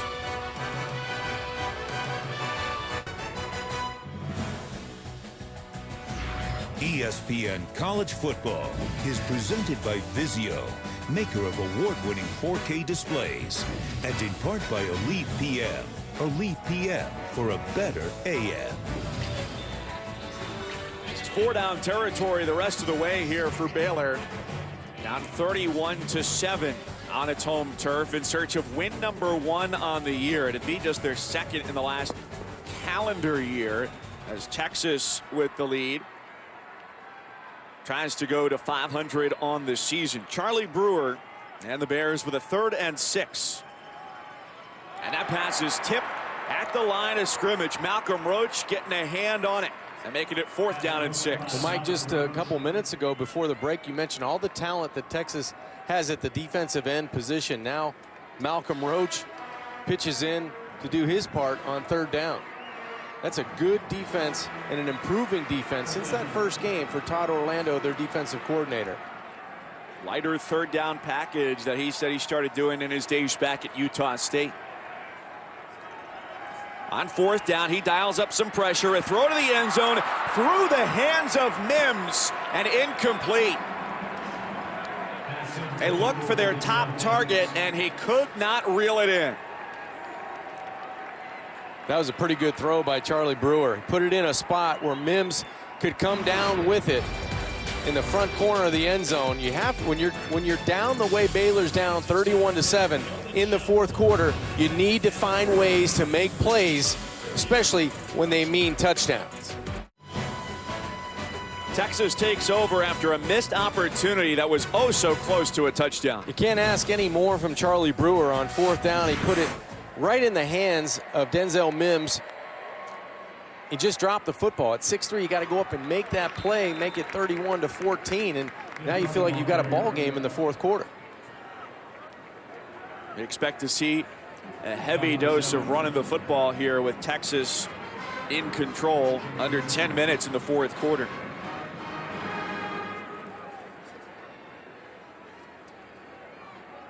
And a nice workload today for Tennille Carter. 15 carries, 69 yards.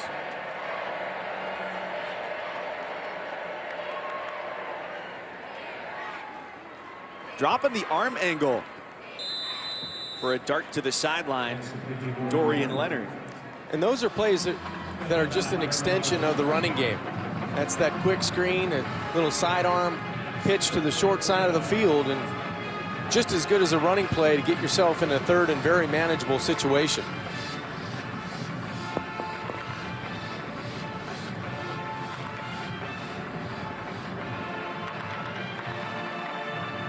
It's Young back there with Buechele. They want to throw, but it does go to Young, and the way was cleared nicely by his tight end, Cade Brewer, who opened some blocking room. And he says, I'm going to continue this play all the way out toward midfield, a gain of about 20. And we go to the studio for Chris Cotter. All right, moments ago, this was a 30-10 game. Oklahoma State on top of West Virginia. First, Osman Kamara blocks a punt they covered for a touchdown. Then on the very next possession, Rudolph with the pick 6 here. Kenny Robinson takes it to the house. It's a 6-point game after 3 on ABC.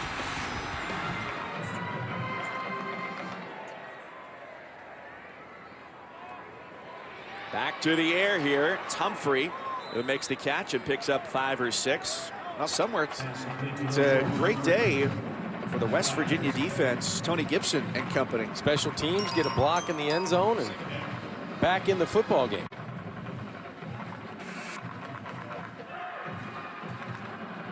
Well, the college football playoff top 25 rankings release coming up this Tuesday, week 1 for the rankings release, 7 Eastern.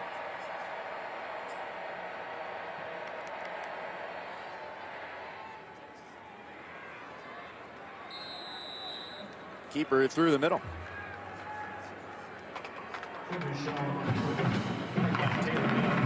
John, you see those claps that come pre-snap for Texas. When we talked to Tim Beck, the offensive coordinator this week, he said, yeah, they all mean something. Yeah, I noticed those too, he said. It's a bit of a state secret there as far as what they all mean, though. I'm not quite sure. I know the panic one is when you look at the down clock and it's at 3 or 2, you start clapping with authority. Snap the football. Young heading upfield with the catch to the 40-yard line. Just a bit shy of the sticks. They've had If they've had problems on any particular down, it's been 4th down.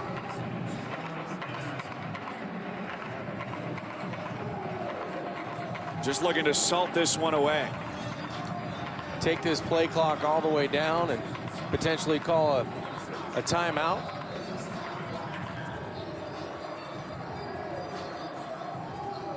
Play clock is inside of 5 seconds here.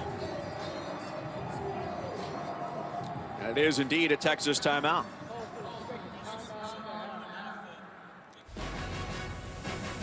Certainly doesn't look like a trap game this week for Texas, with TCU on the horizon, up 31-7 over Baylor.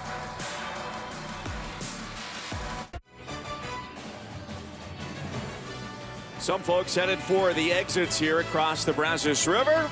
My cousin John Congemi with you from McLean Stadium in Waco, and it has been all Texas right from the jump today. Started with a pick 6, and the lead has grown from there. 31-7 now as they face a 4th and 1 in Baylor territory.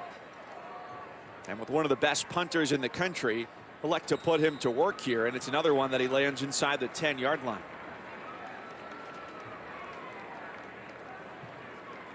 Don't forget, later on today, more great action in the Big 12. Number 4 undefeated TCU and number 25 Iowa State.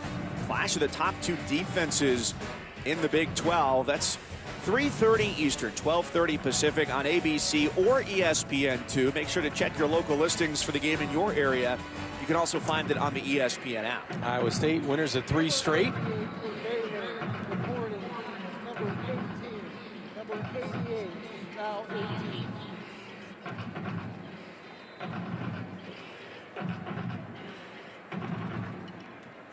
So 6:32 to go for Charlie Brewer and company.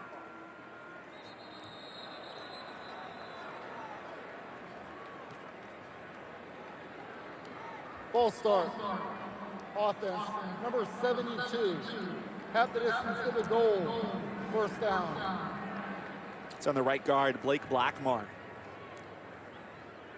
And Mike, we'll get another one of those plays you mentioned a couple minutes ago behind the chains. This drive will be 1st and 15 from the 5-yard line.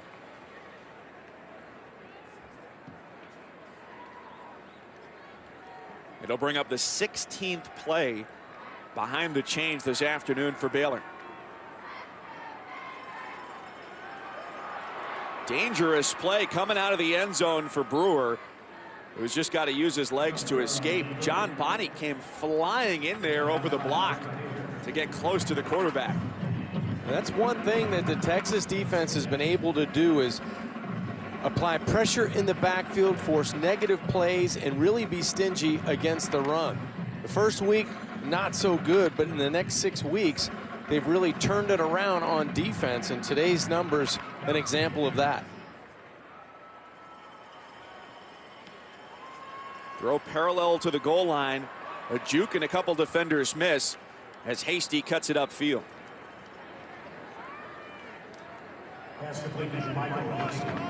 It just looks like Texas from week 2 on has played with a lot more confidence. They've been fast getting to the football with defense, turnovers. They've created sacks and tackles for loss. They've done a really good job rallying to the football. And they've got to have come into this game with so much confidence after what they did a week ago against the number 1 offense in the country against Mason Rudolph and Oklahoma State. Room to run and room for a 1st down. A slide across the 30 for Brewer. His older brother Michael started out at Texas Tech and finished things out at Virginia Tech.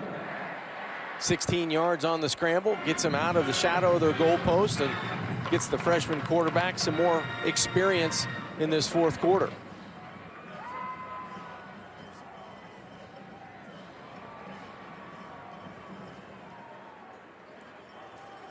From the 28, Orlando dials up more pressure, and it gets there before the ball can get out of Brewer's hand. Jeffrey McCulloch.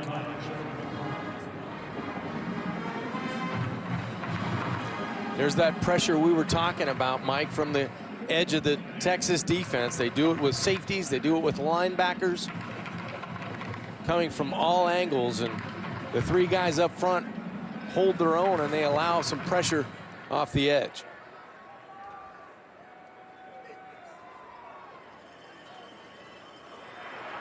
Under pressure again. Tip ball caught by Hasty. And a flag as he goes down to the 32. Pass complete to Jermichael Hasty. Penalty marker down.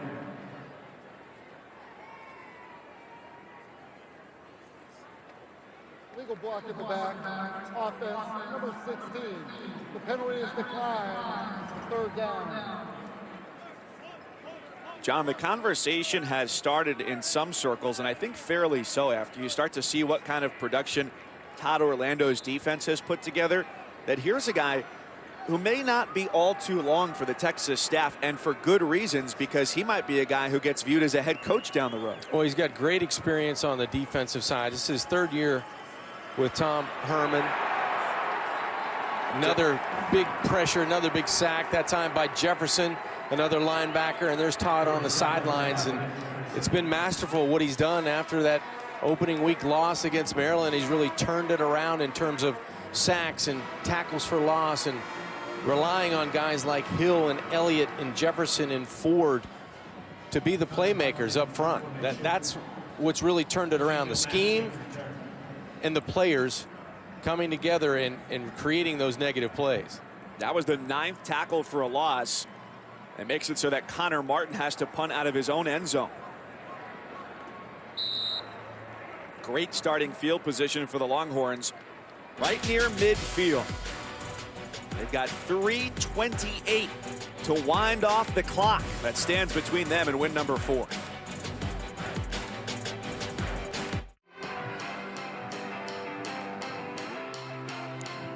Texas on its way to a road win. There was the thought this might be the old trap game for Texas, with TCU on the horizon next Saturday. That'll be a game on ESPN in Fort Worth here against a so far winless Baylor team that is on the road to 0-8.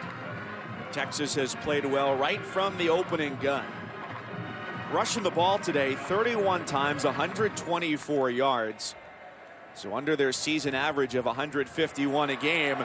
But another big chunk on 1st down here. They go down to the 32-yard line for Daniel Young. Let's take a look back with our Buick Drive recap. Comes on the ground.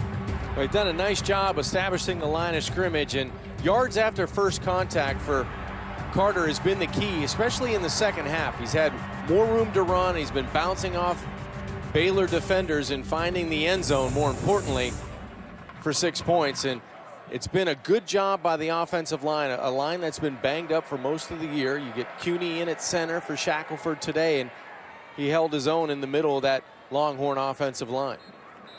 Young stiff arms 1 defender, but can't turn down 2. The clock keeps moving, most importantly for Texas. So for the Longhorns, they've got TCU. That's going to be a tough one. And they will take on Kansas, go on the road to West Virginia and Texas Tech. So 2 very high-scoring teams to close out the season. Good tests for the Longhorn defense. And 2 tough tests on the road, at TCU and at West Virginia. Not an easy place to play in Morgantown late in the year.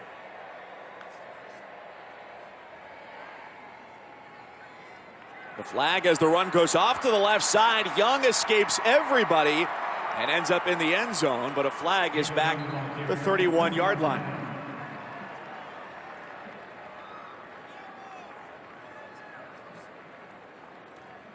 Offside defense. The penalty is declined. Result of the play. Touchdown. And how about the 2 freshman running backs for the Longhorns? Carter and now Daniel Young. Both guys with terrific speed once they get in the open field, and good between the tackles as well. This starts right up the middle, and then he bounces off a would-be tackler right at the line of scrimmage. It looked like Roy had him, but Young showed some strength to the outside, and it pushes the Texas lead to 38-7. And they've sustained the majority of the rushing offense today. 22 carries between the 2 freshmen, and Chris Warren just has 2 for the junior. Now coming up tonight on SportsCenter, 1:45 Eastern time. So Either stay up or set your alarm. I One hope of the so. two.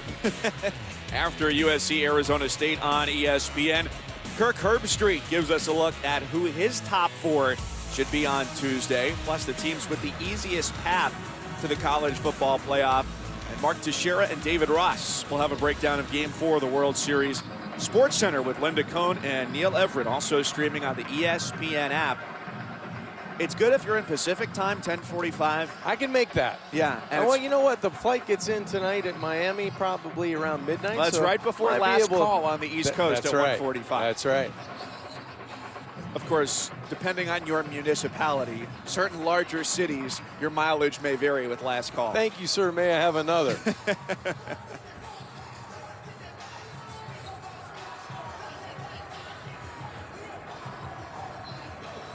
Those are the boldest guys here, the guys with It's no chilly. shirt, because they've been behind the goalposts all day. And that's been an area where it's been shady most of the day, and it has not been particularly warm. Got a flag coming in at the end of this return here with 1:50 to go.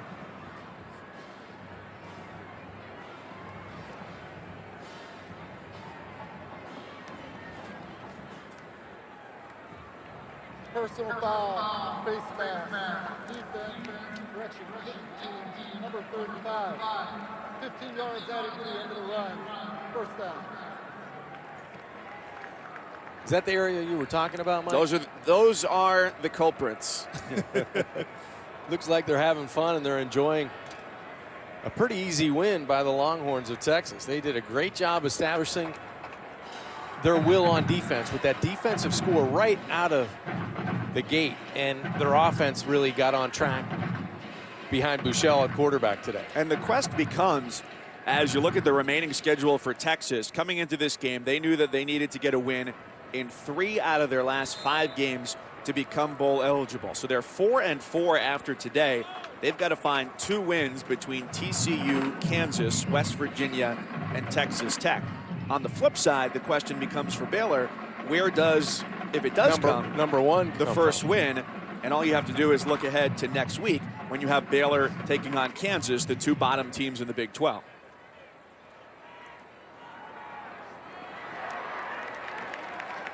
It's a nice throw out toward midfield. Put on the money for Jason Clements, the tight end. Part of the plan this week offensively was to try and get the tight ends a little bit more involved. I think it was tough to get any type of rhythm the way that those quarterbacks were going in and out for the majority of the football game. And I would expect with the injury to Zach Smith in his shoulder, his throwing arm, that Charlie Brewer may get most of the reps at practice and start next week.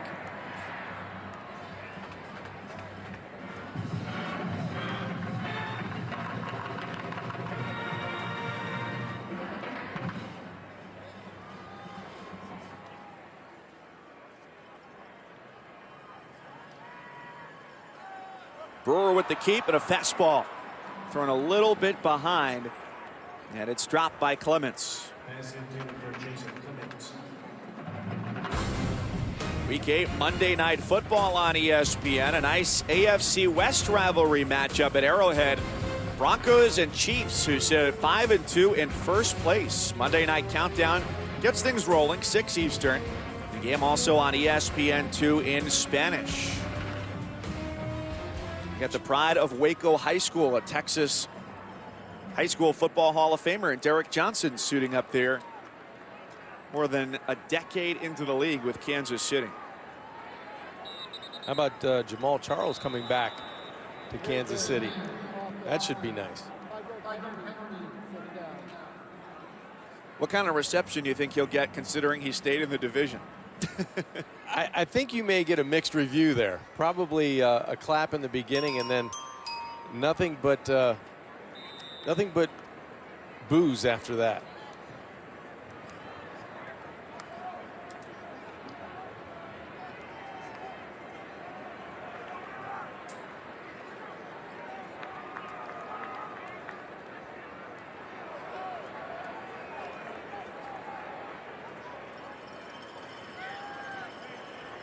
Brewer up top and way too high. Now down to 27 seconds. Came back with the exact same play that he missed on second down. So there's going to need to be some offensive recalibration going into next week for Baylor. Well, what you'd like to see is if you're going to go with your freshman quarterback, let him take all the first team reps all week and let him play for 4 quarters. It's Trevor White. Hit hard in the lower legs as he goes out of bounds.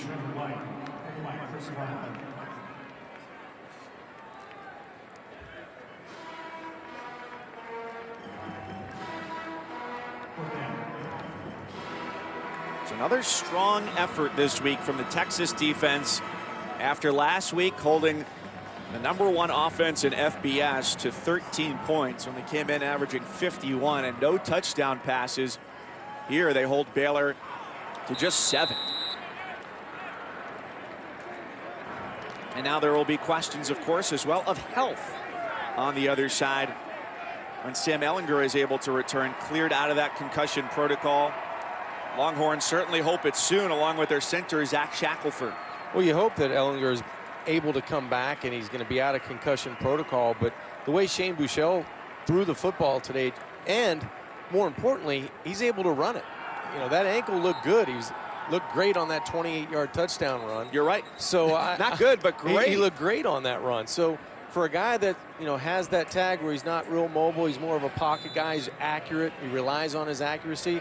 He moved this offense just beautifully today, and I would expect him to get the majority of the playing time, if not all the playing time, next week. Victory formation to wrap things up. Texas 38, Baylor 7. The Longhorns go to 4-4. Baylor drops to 0-8. Defense got it going. A nice day for Holton Hill and company. And Shane Buechele directing the offense brings the Longhorns to a road win. Fun to watch today. Texas on defense. They were physical. They caused turnovers. They were able to get a lot of plays with that defensive unit, and the offense cashed in when they needed to do a big win.